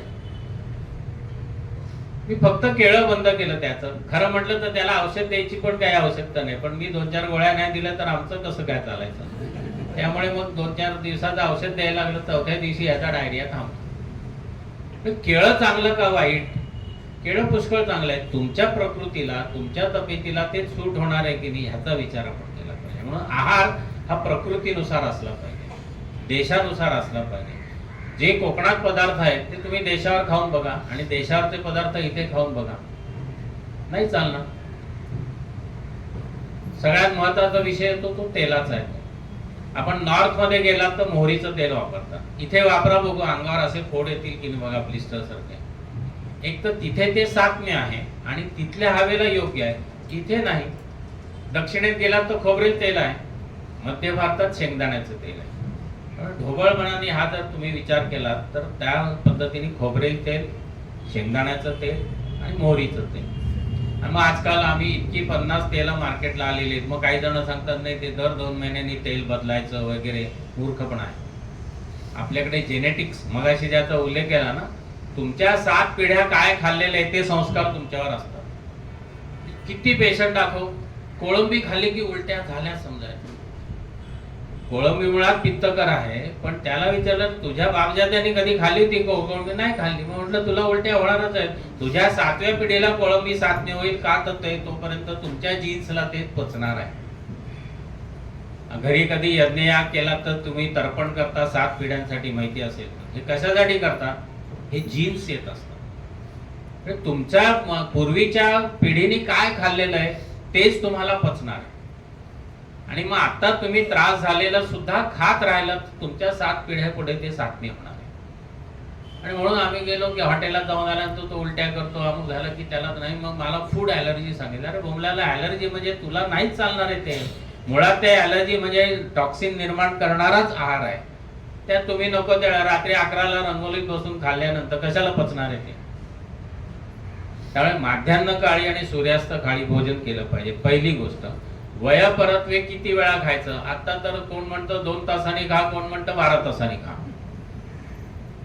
आयुर्वेद असं सांगतं याम मध्ये न भोक्तव्यम यामयुग्मम न लंघयेत. यामध्ये म्हणजे साधारणतः 2-2.5 तासाच्या आत खायचं नाही आणि 5 तासाच्या वर उपाशी राहायचं नाही, असं जनरलाइज स्टेटमेंट आहे. हे परत वय, ऋतू, अग्नी, प्रकृती, कोष्ठ याच्यावरती बदलेल. त्यामुळे थंडीचा दिवस आहे आणि तुम्ही सांगाल 12 तासांनी खा, तर तो कुपोषणाने जाईल ना. वय वर्ष 15 आहे, चांगला खेळणारा माणूस आहे, काही क्रिकेट खेळत असेल, काही कबड्डी खेळत असेल, त्याला तुम्ही 2च वेळा जेवा, तर चालणार आहे का? ह्या गोष्टीचा विचार कोणी करायचा? त्यामुळे आमचा अग्नी कसा आहे, आमचा कोष्ठ कसा आहे, आमचं वय काय आहे, ऋतू कुठला आहे. म्हणजे मी उदयपूरला गेलो होतो, ते डाळ बाटी खायला गेल्यावरती तो आला आणि त्यांनी ते बाटीवरती तूप घेऊन आला, एवढा डबा साजूक तूप. त्यांनी विचारलं 100 ग्रॅम, 150 ग्रॅम, 250 ग्रॅम कितना घी डालू? मी त्याला म्हटलं पहिले 50 ग्रॅम डालो. त्याने बघितले हे झालं महाराष्ट्रातलं दळबद्री आलेले. कारण तिथे 1.5 किलो तूप घालून खातात, त्यांना ते सहन होणार आहे, तुम्हाला नाही सूट होणार ते.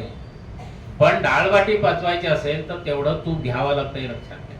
पुरणपोळी इथे विदर्भातले कोणी असतील तर वाटीने तूप घ्यायला लागतं. आता आपण मोदक करून खाले, तुपाचा तूप उपडा करावा लागतो. हे सगळे पचायला जड पदार्थ आहेत, तर ते तूप भरपूर खाल्ल्यानं, कारण तूप हे अग्निप्रदीपक आहे, तूप हे पाचक आहे. यज्ञात आपण हवनाला तूप सोडतो, त्याच्यानंतर अग्नी प्रज्वलित होतो, ही कृती आहे. म्हणून रसाळ लिंबू परिपाक त्याचं ते पहिलं तूप, वरण भात तूप का खायचं, तो अग्निप्रदीपक. त्यामुळे हे सगळे पदार्थ आम्ही काटछाट करून टाकले आणि चीज, पनीर आणि बटर आम्ही चोपडून खातो. किती जण, मी नाव सांगत नाही, इथे बसल्यानं सगळ्यांना ती व्यक्ती माहिती आहे. पण हा ज्यावेळेस त्याला कावीळ झाली, मी त्याला म्हटलं की अरे तूप का? तूप? म्हटलं का? अरे एवढं घरी चांगलं तूप होतं, मी ते सगळं देऊन टाकतो आणि मी ते अमूल बटर आणतो. म्हटलं मूर्ख आहे, सगळी सर्टिफिकेट सुरनाळ्याकरने घालून दे म्हटलं चुलीत. मला माहिती का हा सगळा पगडा जाहिराती आणि जे छापून येत आहे त्याचा आहे, बाकी काय नाही. हिंदुस्तानी बच्चों में कमियां पाई जाती है, ती बाई सांगायची टीवरती, जाहिरात बॅन झाली नंतर जाहिरात. तुला काय कळतं दगड? हिंदुस्तानी बच्चों में कमियां पाई जाती है. हे सगळं तुम्हाला भ्रमिष्ट करण्याचं कारस्थान आहे. तुम्ही कसे चुकीचे आहात. इतके वर्ष आपल्या इथे बसलेल्या अनेकांनी त्या चुलीतली राखेने दात घासलेले, नसेल तर मिठाने दात घासलेले. आणि ये झागवाला है, ये झागवाल्याने आता मीठ युक्त पेस्ट आणली. आता तुला अक्कल आली काय टोण्या? आहे की नाही आता मीठ युक्त पेस्ट? इतके दिवस कुठे गेली होती? आणि तोपर्यंत तुम्ही मूर्ख होता. आता शहाणपण आलं का तुम्हाला? तुमचं जे काही चांगलं होतं ते सगळं तुम्ही मूर्ख होता. तुम्हाला काही कळत नव्हतं. तुम्हाला कपडे कसे घालायचे आयला. आता सुद्धा इथे घाम येतोय आणि आम्ही गळ्याला कंठ लंगोटी घालून येतो ते सगळे बॅगा घेऊन. तुमचा वेश काय आहे? तुमचा देश काय आहे? तुमचं हवामान कसं आहे? तिकडे सूट, तिकडे -22 डिग्री टेम्परेचर आहे म्हणून हा प्रॉब्लेम आहे. आमच्याकडे कसं आहे? आता आपल्याकडे इथल्या 28-30 खाली टेम्परेचर नाहीये. तुम्हाला सुती कपडेच वापरले पाहिजे. तुम्हाला सैल ढगळ कपडे, तुम्ही ते मी म्हटल्यासारखं की बायकोनी पॅन्ट खेचायला लागते असे घट्ट कपडे घातले तर आता स्किन डिसीजचं प्रमाण किती आहे? सगळं अनारोग्याला निमंत्रण आहे. म्हणजे खाण्याच्या बाबतीत आपण जागरूक राहायला पाहिजे. आता गेल्या 1.5 वर्षापूर्वी मोदींच्यामुळे आम्ही सगळ्यांनी मिलेट्स आता अनेक बायका जाऊन काय काय घेऊन येतात, ते मला दाखवतात, हो हे मिलेट्स आणले ते. आमचा देश मिलेट्स खाणारच होता हे माहितीये का? पोळी ही आपल्याकडे सणावाराला व्हायची आणि पोळी म्हटलं तर पुरणपोळीच, आणि नाहीतर भाकरी. ती सुद्धा मी म्हटलं कोकणात गेलात तांदूळाची भाकरी, देशावर गेलात तर ज्वारी किंवा बाजरीची भाकरी, आणि वनवासी क्षेत्रात गेलात तर नाचणीची भाकरी. जितकं भरड धान्य खाल तेवढं पोट साफ राहतं आणि तेवढं शरीरामध्ये त्याचं ॲसिमिलेशन म्हणजे ॲब्सॉर्प्शन चांगलं होतं. जेवढं मायक्रोफाईन खाता तेवढं पचायला जड, तेवढं संडासला त्रास देणारं, चिकटा येणारं, आणि त्यातनं काहीही मिळत नाही. आता या सगळ्या गुगल अंकलमुळे लोकांना कळायला लागलं, मग ते पांढरे पदार्थ खाऊ नका, मग मीठ नको, दूध नको, साखर नको, आणि मग आम्ही अर्धवट काहीतरी करत असतो. सगळ्यात महत्त्वाचं माहिती म्हणून सांगतो, गहू पहिले बंद करा. म्हणजे मग कोलेस्ट्रॉल, ट्रायग्लिसराइड्स हे जे काही सगळे रिपोर्ट आम्ही घेऊन येतो पण त्याला काहीच होत नसतं. आणि तो रिपोर्ट चांगला आणि खरा आहे ह्याची शाश्वती काय? आत्ता एक मध्ये फेसबुकवरती व्हिडिओ फिरतोय सध्या, माहिती आहे, सांगलीचा आमचाच कार्यकर्ता आहे. एकाच पेशंटचे एकाच दिवशी 3ही MD पॅथॉलॉजिकल लॅबमध्ये त्यांनी रिपोर्ट केले. एकाची शुगर येते 160, दुसऱ्याची येते 270, तिसऱ्याची अजून काहीतरी. सगळे MD, सगळ्या कॉम्प्युटराइज लॅब, कोणाचा निर्णय मानायचा? त्यामुळे शेवटी हा जो विचार आहे ना, सत्सत विवेक बुद्धी, ती जागृत ठेवली. आणि म्हणून क्लिनिकल डायग्नोसिसला महत्व आहे. इन्व्हेस्टिगेशन्स, पॅथॉलॉजिकल इन्व्हेस्टिगेशन, अन्य सगळे हा आधार आहे, ते प्रमाण नाही. आणि म्हणून या सगळ्या रिपोर्टच्या खाली एक टीप असते, प्लीज कोरिलेट क्लिनिकली. तू जर एवढा बरोबर तर प्लीज कोरिलेट क्लिनिकली कशासाठी? त्याचं कारण ते 100% सत्य आहेच त्याची गॅरंटी नाही. त्यांनी काही ठोकताळे बनवलेले आहेत, त्या अनुषंगाने ते करतात. आणि दुर्दैवाने आत्ताची स्थिती अशी आहे की आता आमची बुद्धी भ्रष्ट झालेली आहे. म्हणजे डॉक्टरचा फोन जातो की हा रिपोर्ट असा येऊ दे, मग तो रिपोर्ट घेऊन तुमच्याकडे येतो, मग तो औषधं लिहून देतो, मग त्याची केमिस्ट्री बांधणी झालेली आहे. दुर्दैवाने हे घडतं, हे लक्षात घ्या. त्यामुळे त्याची ऑथेंटिसिटी आहे की नाही कोणी ठरवायची. त्यामुळे आहाराच्या बाबतीत भाजके भरड पदार्थ जेवढे खाल तेवढे चांगले. नित्य खाण्यासाठी गहू, ज्वारी, बाजरी, नाचणी, तांदूळ, मका हेच पदार्थ खाल्ले पाहिजे. आयुर्वेद असं सांगतो, बीजद्रव्यांचं सेवन नित्य केलं पाहिजे. बीजद्रव्याचा अर्थ जे धान्य, जो पदार्थ तुम्ही मातीत टाका, थोडे पाणी टाकलं की 8 दिवसांनी ज्याला कोंब फुटतो, ज्याच्यामध्ये पुनर्निर्मिती करण्याची क्षमता आहे, असे पदार्थ रोज खाल्ले पाहिजे. मगाशी ज्याचा मी रेफरन्स दिला की इन्फर्टिलिटीच्या केसेस वाढलेत, इकडे तिचं फॉलिक्युल मॅच्युअर होत नाही, ते रप्चर होत नाही, इकडे याचं स्पर्म काउंट कमी आहे. कशासाठी? आम्ही बीजद्रव्य खातच नाही. आम्ही काय खातो? वडापाव, कच्ची dabeli, Maggi, Rufus, Kurkure, burger, नंतर ते 50 प्रकारच्या शेव आणि नवरत्न कुर्मा, आणि ते बळी उतरवत असं चुरू करून तो हॉटेलात जातो. आयला मला काही कळेच ना. मी म्हटलं अरे मी फक्त वास्तुशांतीला बघितलंय ते बळी उतरवतात, ते तो हॉटेलात पण ते बळी उतरवतो आणि ते खातो आम्ही सगळं. हे सगळं निर्बीज द्रव्य आहे. पुनर्निर्मितीची क्षमता बिलकुल नाही लक्षात. रोजचे खाण्याचे पदार्थ कधीतरी 6 महिन्यात एखादा काही पदार्थ खाल्ला तर गोष्ट निराळी आहे, पण तो पचवण्यासाठी नित्य व्यायाम आवश्यक. म्हणजे हेही करायचं नाही आणि ते खायचं तर ते परवडणारं नाही लक्षात. त्यामुळे भाजके भरड पदार्थ खाल्ले पाहिजेत. उष्णम आसनीयात, गरम गरम खाल्लं पाहिजे. आयुर्वेद सांगतो 3.5 तासानंतर पदार्थ शिळा होतो, त्यामुळे ताजं खाल्लं पाहिजे. इथे गुजराती काही, मला आठवत आहे मी गुजरातमध्ये भरपूर प्रवास करतो, रात्री 11ला गेलो तरी त्या घरातली बाई गरम फुलके करून वाढते. उष्णम आसनीयात. गरम पोळी खाल्ल्यानंतर माझं असं स्पष्ट मत आहे की गरम पोळीने पोट भरतच नाही. विक्रम करू शकतो मी गरम पोळी खाण्याचे, नुसतं तूप लावलं तरी चालेल. अग्नी प्रदीप्त होतो, पचण्याची क्षमता वाढते. आणि आता आपण काय करतोय, आता महिला बाहेर पडल्या, 2 वेळा सर्व्हिस करणाऱ्या, हे शक्य आहे का? नाही, 100% नाही. पण ह्यातनं काहीतरी मार्ग काढला. फ्रीज मध्ये म्हणजे डम्पिंग ग्राउंड असतं. फ्रीज मध्ये 3-3 दिवसाची कणिक, 3-3 दिवसाचं सगळं बघा तुम्ही अनेकांच्या घरामध्ये. म्हणजे मी तर म्हणतो की त्याच्यावर आता साल लिहून ठेवा, 1992, 1994, इतकी स्थिती आहे. ताजं खाल्लं पाहिजे, गरम खाल्लं पाहिजे. स्निग्धम आसनीयात, स्नेहयुक्त असलं पाहिजे. आम्ही स्नेहच घेत नाही. पोळीवर तूप नको, डोक्याला तूप नको, कानात तेल नाही, अंगाला तेल नाही, कसं करायचं? आता इथे आपल्यापैकी निम्मे जण स्कूटर घेऊन आलेले आहेत, टू स्कूटी काय असेल, त्याला सुद्धा आपल्याला सर्व्हिसिंगला इंजिन ऑइल घालावं लागतं. या आमच्या चालत्या बोलत्या इंजिनाला ऑइल कोणी घालायचं? त्यामुळे स्नेहयुक्त भोजन असलं पाहिजे, ज्याचं चरवण चांगलं होईल, सावला जाईल असा पदार्थ नित्य खाल्ला पाहिजे. मधुर माध्यम, गोड पदार्थ आधी खाल्ला पाहिजे. आता आपण करतोय भोजनानंतर स्वीट डिश, सगळं उलट. म्हणजे सगळं भोजन झाल्यानंतर आपल्याकडे पद्धत आहे भोजनांते पिबेत तक्रम, ताक प्यायला पाहिजे.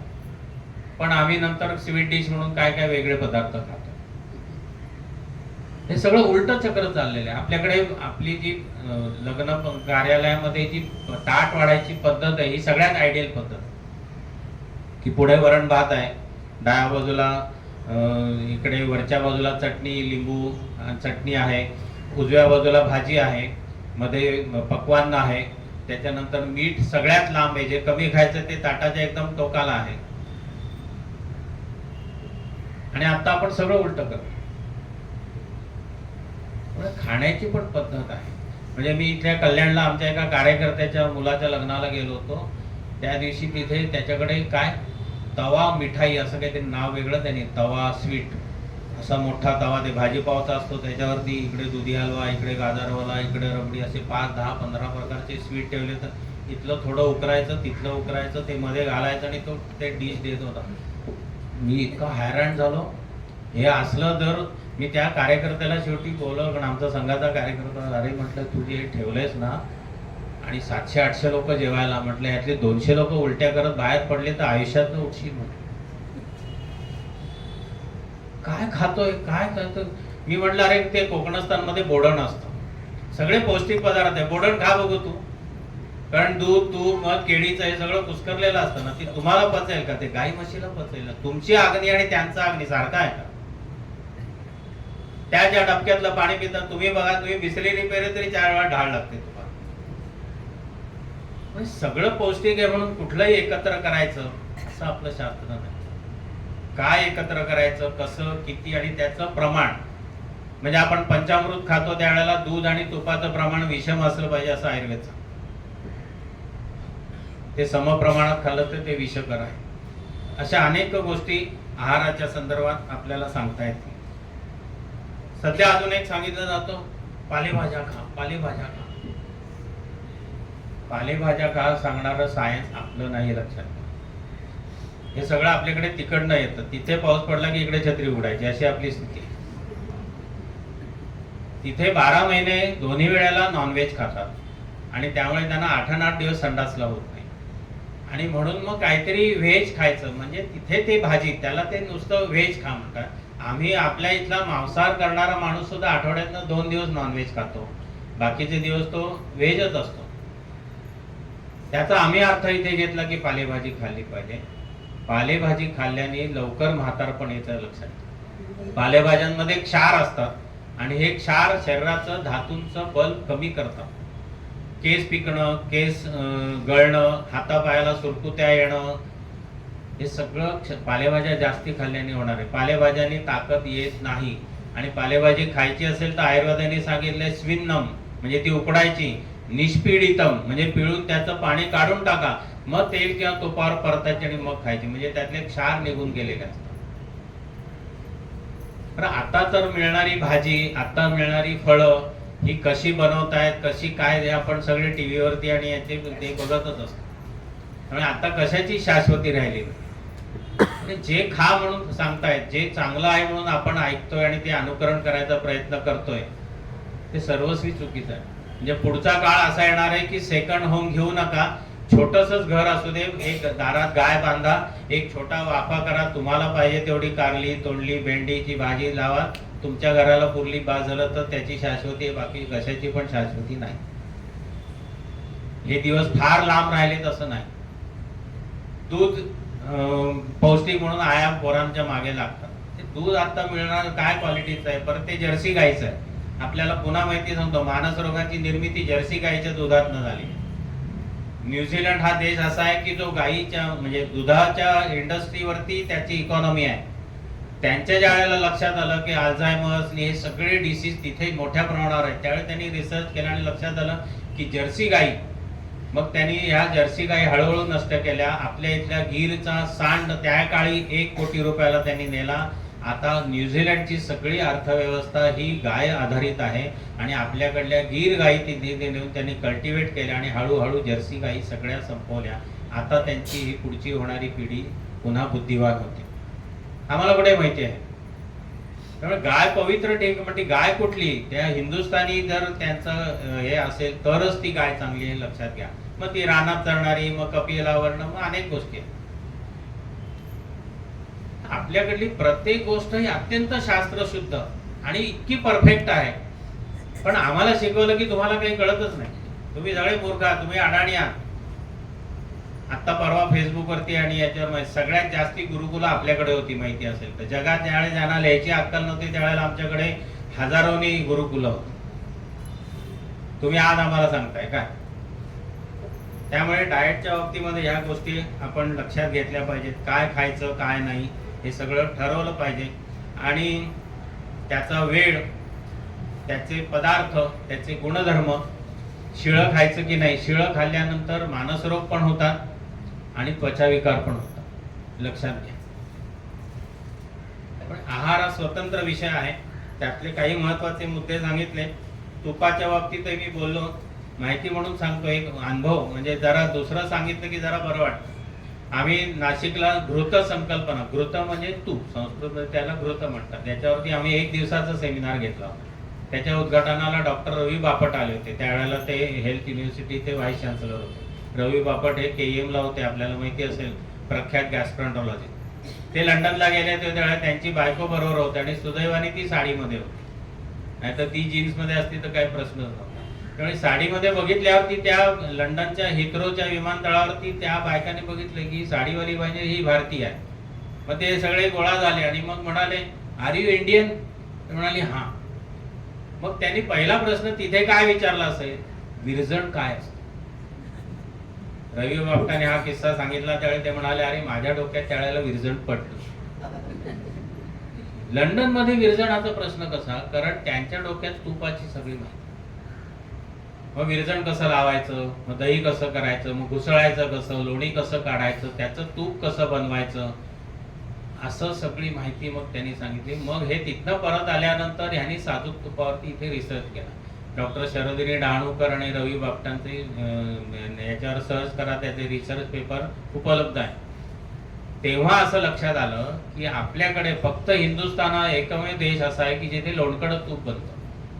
बाकीच्या ठिकाणी लोणकडं तूप नाही. अग्निसंस्कार आहे, तिथे दूध हे सेंट्रीफ्यूज करतात, त्याचं क्रीम काढलं जातं आणि त्याचं तूप बनवतात, जे तुम्ही बटर म्हणून खातात, आणि ते कोलेस्ट्रॉल वाढवतं. आता हे जगाने मान्य केलंय की लोणकडं तूप असेल तर त्यांनी कोलेस्ट्रॉल वाढत नाही. जे तुपाचे गुणधर्म मी सांगितले, बुद्धिवर्धक वगैरे वगैरे सगळे ते ह्या तुपाचे, अमूल बटरचे नाही. अमूलचं आणि माझं वाकडं नाही हे लक्षात घ्या, पण उदाहरण म्हणून मी सांगितले ते ज्या पद्धतीने बनवतात. तर अशा अनेक गोष्टी आहेत आपल्याला. म्हणजे ताक, आता अनेक लोक ताक नाही, दही नाही, तूप नाही, म्हणजे इतका तिटकारा की ते असं ते अंगावर पाल पडल्यासारखं झालं. म्हणजे माझ्याकडे एक मुलगी औषधाला येत होती, तिला अल्सरेटिव्ह कोलायटिस होतं. अल्सरेटिव्ह म्हणजे आतड्यामध्ये व्रण होते, त्यातनं ब्लिडिंग होतं.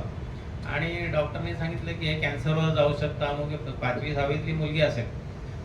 मग KEMलाच एक डॉक्टर आहे, त्याने सांगितलं की तू डोंबिवलीत राहते ना, आमच्याकडे जा, म्हणजे माझ्याकडे आहे. इथे सगळं बघितलं वगैरे. म्हटलं कोणी सांगितलं? हे होऊन जाईल ठीक. तिला आम्ही बस्ती देतो, त्या मुलीला मी ताकाचे बस्ती दिली. ताक औषधी पद्धतीने सिद्ध करायचं आणि त्याचे बस्ती याचा अर्थ एनिमा देतात, तसे एनिमा दिले. आणि मग ते सगळे तिचे स्टूलचे रिपोर्ट नॉर्मल आले, ब्लड जाणं थांबलं, भूक वाढली, हळूहळू वजन वाढलं, चांगली ती सुधारली.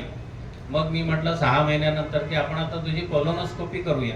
कोलोनोस्कोपी म्हणजे संडाच्या जागेतनं टेलिस्कोप आत टाकून ते सगळं परीक्षण करतात, कारण ते अल्सर्स भरलेत की हे बघितलं पाहिजे. आई वडील आणि ती म्हणाली एवढं काढू नका, हे मी काय करणार. म्हटलं असं नाही, हे सिद्ध झालं पाहिजे. डोंबिवलीमध्येच आपले गॅस्ट्रोएंटॉलॉजिस्ट आहे, त्यांच्याकडे मी अपॉइंटमेंट घेतली. तिच्याबरोबर मी गेलो सकाळी लवकर. कोलोनोस्कोपी आम्ही केली. तो तर असं ते सगळं बघते, टीव्हीवर दिसतं ते. मला वाटतं अरे वेरणकर, हे तू काय केलंस? म्हटलं आम्ही ताकाचे बस्ती दिली. ताकाचे बस्ती? म्हणजे हो.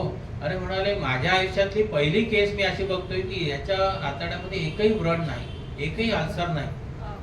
मग मला ताकाचे बस्ती ही म्हटलं आमच्याकडे असे लिहिलेलं आहे. हा म्हणजे तू लॅक्टोबॅसिलस दिलं. म्हटलं लॅक्टोबॅसिलस का फॅक्टो हे तू सांग. आमच्याकडे सांगितलेल्या ग्रंथात द्यायचा आगम सिद्धत्वात प्रत्यक्ष फलदर्शनात मंत्रवत संप्रयोग. हे अल्सरेटिव्ह कोलायटिसचे इतके पेशंट मी केले असतील, इतके पेशंट. सध्या एक गोंडस शब्द आहे ऑटो इम्युन डिसीज, ज्या बराच होते. आता अशा ऑटो इम्युन डिसीज अनेक ट्रीट केलेले मी सांगू शकतो. इथे काही तो विषय नाहीये. सांगण्याचं तात्पर्य असं की आपलं शास्त्र इतकं प्रगल्भ आहे, इतकं परफेक्ट आहे, आम्ही ते डोळसपणे बघितलंच नाही. आमच्याकडे सगळं जे आहे ते सगळं त्याज्य आहे, याला काही कळत नाही, हा मूर्ख आहे, हे सगळं जे डोक्यावर बिंबवलं होतं त्याचा हा सगळा परिणाम. आणि म्हणून आहाराच्या बाबतीमध्ये अशा अनेक गोष्टी आपल्याला अजून सांगता येतील वेगवेगळ्या पद्धतीने.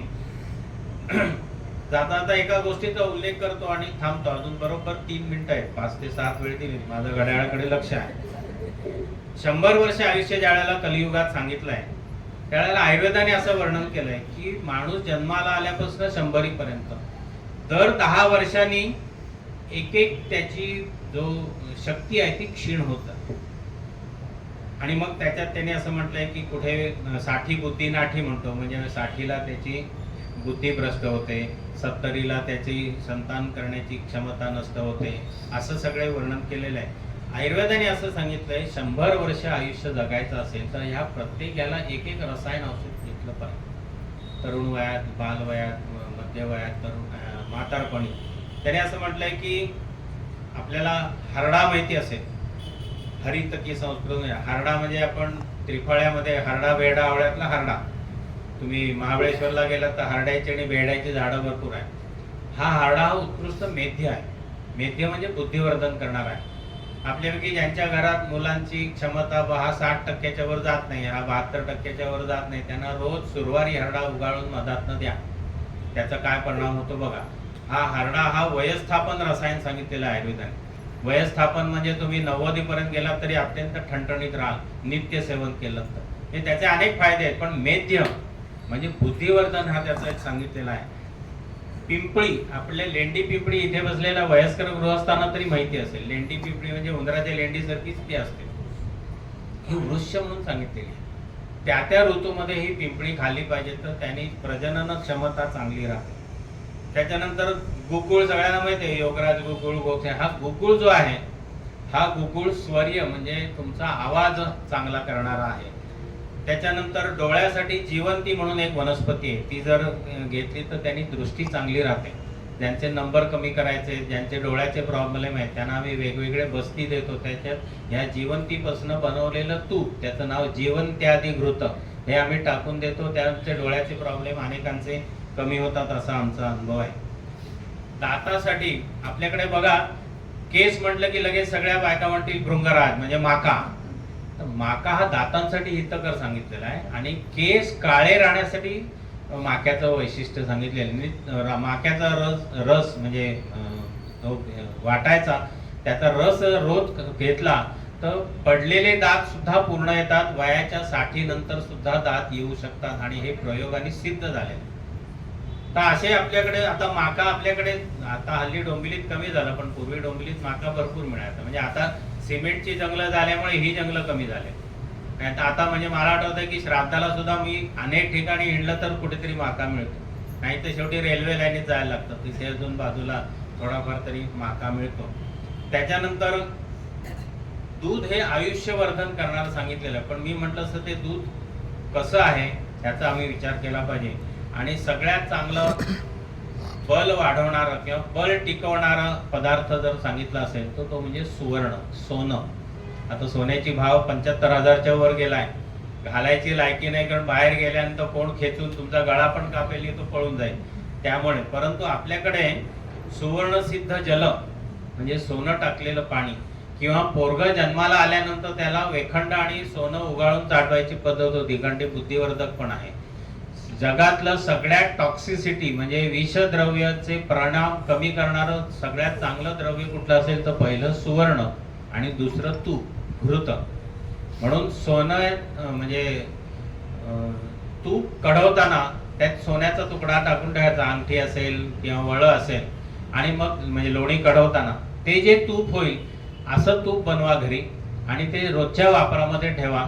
आपल्याला KDMCचं पाणी प्या, नाहीतर अजून कुठल्याही महाग काही तुम्हाला त्रास होणार नाही. आणि बल, सुवर्णाचा अर्थ सुवर्ण, ज्याने वर्ण उजळतो ते सुवर्ण. त्यामुळे काही जण येतात, अहो हिचं आता लग्नाचं बघतोय, हिचं काळवणलेली आहे, अमुक आहे. सोन्याचं दागिने आभूषण का धारण करायचे तर त्यांनी वर्ण, त्यांनी प्रतिकार क्षमता वाढते. पण असं सुवर्ण सिद्ध घृत किंवा सुवर्ण सिद्ध जल, सध्या कॅन्सरचं प्रमाण मोठं आहे, आणि केमोथेरपी जाऊन ते भीक नको पण पुत्रावर तशी स्थिती होते. ह्या केमोथेरपीचा जो दाह आहे, हा दाह कमी करायचा असेल तर हे सुवर्ण सिद्ध घृत ही सगळी टॉक्सिसिटी लवकर कमी करते. असे साधे साधे अनेक गोष्टी आपल्याला ह्याच्यामध्ये करता येऊ शकतात. बाकीचे आपल्याला माहिती आहेत, शतावरी आहे, अश्वगंधा वगैरे आता चावून चोथा झालेले विषय आहेत. मला असं वाटतं की निरोगी राहायचं असेल तर तुझे आहे तुझं पाशी परी जागा चुकल, अशी स्थिती आहे. त्यामुळे आपल्याकडे जे सांगितलेलं आहे त्याची एकदा उजळणी मी आता जे व्याख्यान दिलं त्याची करतो, की निरोगी राहायचं असेल तर सगळ्यात पहिलं म्हणजे लवकर उठण्याची सवय, दुसरं म्हणजे अंगाला तेल लावून आंघोळ केली पाहिजे, तिसरं म्हणजे नित्य व्यायाम केला पाहिजे, आहार योग्य तो गेला पाहिजे, कोणी कसा किती कुठे आणि किती प्रमाणात हे जर बघितलं तर होऊ शकतो. भोजनाचा काळ सांगितलेला आहे, भोजनातले काही पदार्थ त्याचं शास्त्रीयत्व नेमकं काय ह्याचं वर्णन केलेलं आहे. आणि सगळ्यात अजून एक महत्वाचा जो मी स्वास्थ्याची व्याख्या करताना प्रसन्न आत्मा इंद्रिय मनहा, आता जे मानसरोग वाढतायत ना ह्याच्यातलं एक सगळ्यात महत्वाचा भाग असा आहे की आम्हाला सगळ्यांना ब्लॉक करून घेतलंय. ते ही सरखोच चाळ आहे. मला आठवते 70-80 वर्ष आम्ही इकडे शाखा लागायची तेव्हापासून आहे. आपल्याकडे चाळ संस्कृती होती, त्यामुळे शेजारी आम्ही जात होतो, शेजारी बसत होतो, खेळत होतो. मला आठवतंय मी आता परवा एकाला विचारलं की गिरणीतनं पीठ आणणारा मुलगा आहे का हो आता अस्तित्वात, आणि दुसऱ्याचा आणणारा तर नाही. मग आम्ही दुसऱ्यांची भाजी पण आणून दिलेली मला आठवतं, भायखळा मार्केटला जाऊ ना, कारण त्यावेळेला 1 रुपया वाचवणं सुद्धा महत्वाचं होतं. पण आज असं नाहीच आहे दुर्दैवाने, कारण आम्ही ब्लॉक म्हणजे आधी एक दार होता, आता त्याला डबल शटर आली, त्याला आता डबल टिबल लॉक आली. परत आम्ही इतकं बंदिस्त केलंय. माझ्याकडे एक जोडपं परवा आलं, माझ्या असं लक्षात आलं की ही बाई हिचं फिजिकल काय नाही, हिचं मेंटल सगळा विषय आहे. मी त्यांना असं विचारलं की का हो गेल्या असं 2-3 महिन्यात कधी घडलंय का की तुम्ही सहज उठून कोणाकडे तरी गेलाय, गप्पा मारले, चहा कॉफी काहीतरी नाश्ता केलाय, परत किंवा तुमच्याकडे कोणीतरी आलंय तर ते दोघं नवरा बायको एकमेकांकडे बघत बसले. का हो का अहो गेल्या काही महिन्यात काय, गेल्या अनेक वर्षात असं घडलेलं नाहीये. कशाला स्वास्थ्य राहील? आम्हाला जवळचा मित्र नाही, आम्हाला जवळची मैत्रीण नाही, आम्हाला जवळचा नातेवाईक नाही. अहो माणूस गेल्यानंतर 4 खानदान याला पण नाहीत, अशी स्थिती मी बघतो. आपल्याकडे पद्धत आहे की शेजारच्यानी काहीतरी त्यांना त्या दिवशी किमान आमटी भात आणायचं, तर शेजारीच नाही, शेजारचा संपर्कच नाही, शेजारी माणूस गेला हे ह्या माणसाला कळलेलं नाही. इतकी स्थिती भयानक झाली. मानस रोग निर्माण होतील नाही तर कसे? हे बोललं पाहिजे. भांडाना 2-4 शिव्या द्या. आला शिवाय होळीला आम्ही काय काय उद्योग केले माहितीये? कोणाची टेबल टाका, होळी खुर्ची टाका, ते यायचे भांडायचे, शिवाय द्यायचे. पण नंतर होळी हा सण त्याच्यासाठीच आहे. मनातलं वैर आहे संपवून टाकायचं, पण ते नंतर वर्षभर नाही धरून ठेवायचं. मानस स्वास्थ्याच्याकडे लक्ष दिलं पाहिजे. आताची पोरं मी बघतो की त्यांना शेजारच्याची नाही, मित्रच नाही. काल माझ्याकडे पलावामधनं एक मुलगी आली होती. ती म्हटलं संध्याकाळी हा करतो काय शाळेत? नाही, घरातच असतो. म्हटलं काही मित्र म्हणत नाही, बाहेर जातच नाही तो. वय वर्ष 9. कसं काय व्हायचं पुढे? मानस आरोग्याचा विचार खूप महत्वाचा आहे. आणि मग त्याच्यासाठी आपल्याकडे ज्या काही गोष्टी सांगितल्या हा आग्रहपूर्वक करायला. त्याला संध्याकाळी आलं पाहिजे, बस मांडी घालून काही हनुमान स्तोत्र म्हण, रामरक्षा म्हण, काय अथर्व शीर्ष म्हण. आपण यावेळेला गणपती मंदिरात हनुमान उपासनेचा 11 शनिवार कार्यक्रम घेतला. मला इतका आनंद वाटला, कारण त्याच्यामध्ये येणारी 70% मुलं ही इंग्लिश मीडियमची होती. समीर लिमये कॉर्पोरेट कीर्तनकार, आणि इतका 350 विद्यार्थी. त्यांना भजन शिकवलं, मारुती स्तोत्र शिकवलं.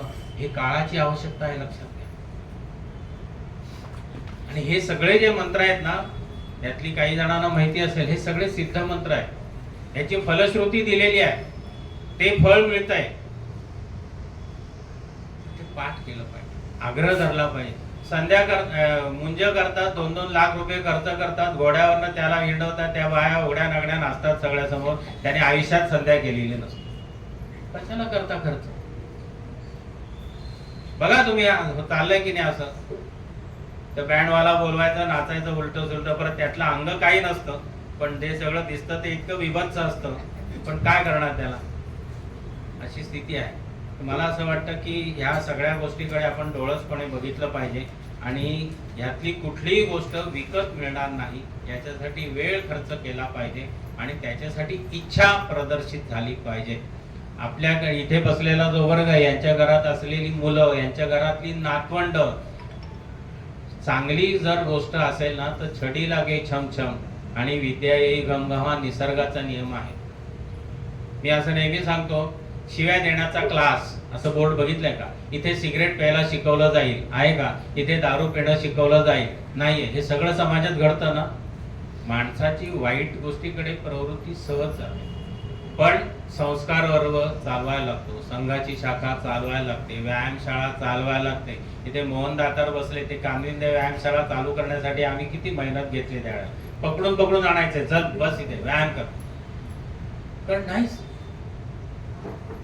यामुळे नेहमी प्रवाहाच्या विरोध जाण्यासाठी कष्ट घ्यायला लागतात. मला असं वाटतं आजच्या दिवसांनी एवढा आपण संकल्प केला आणि यातला काही जरी भाग आपल्या घरी उतरवण्याचा प्रयत्न केला तरी आजच्या व्याख्यानाचं सार्थक झालं असं मला वाटतं. धन्यवाद.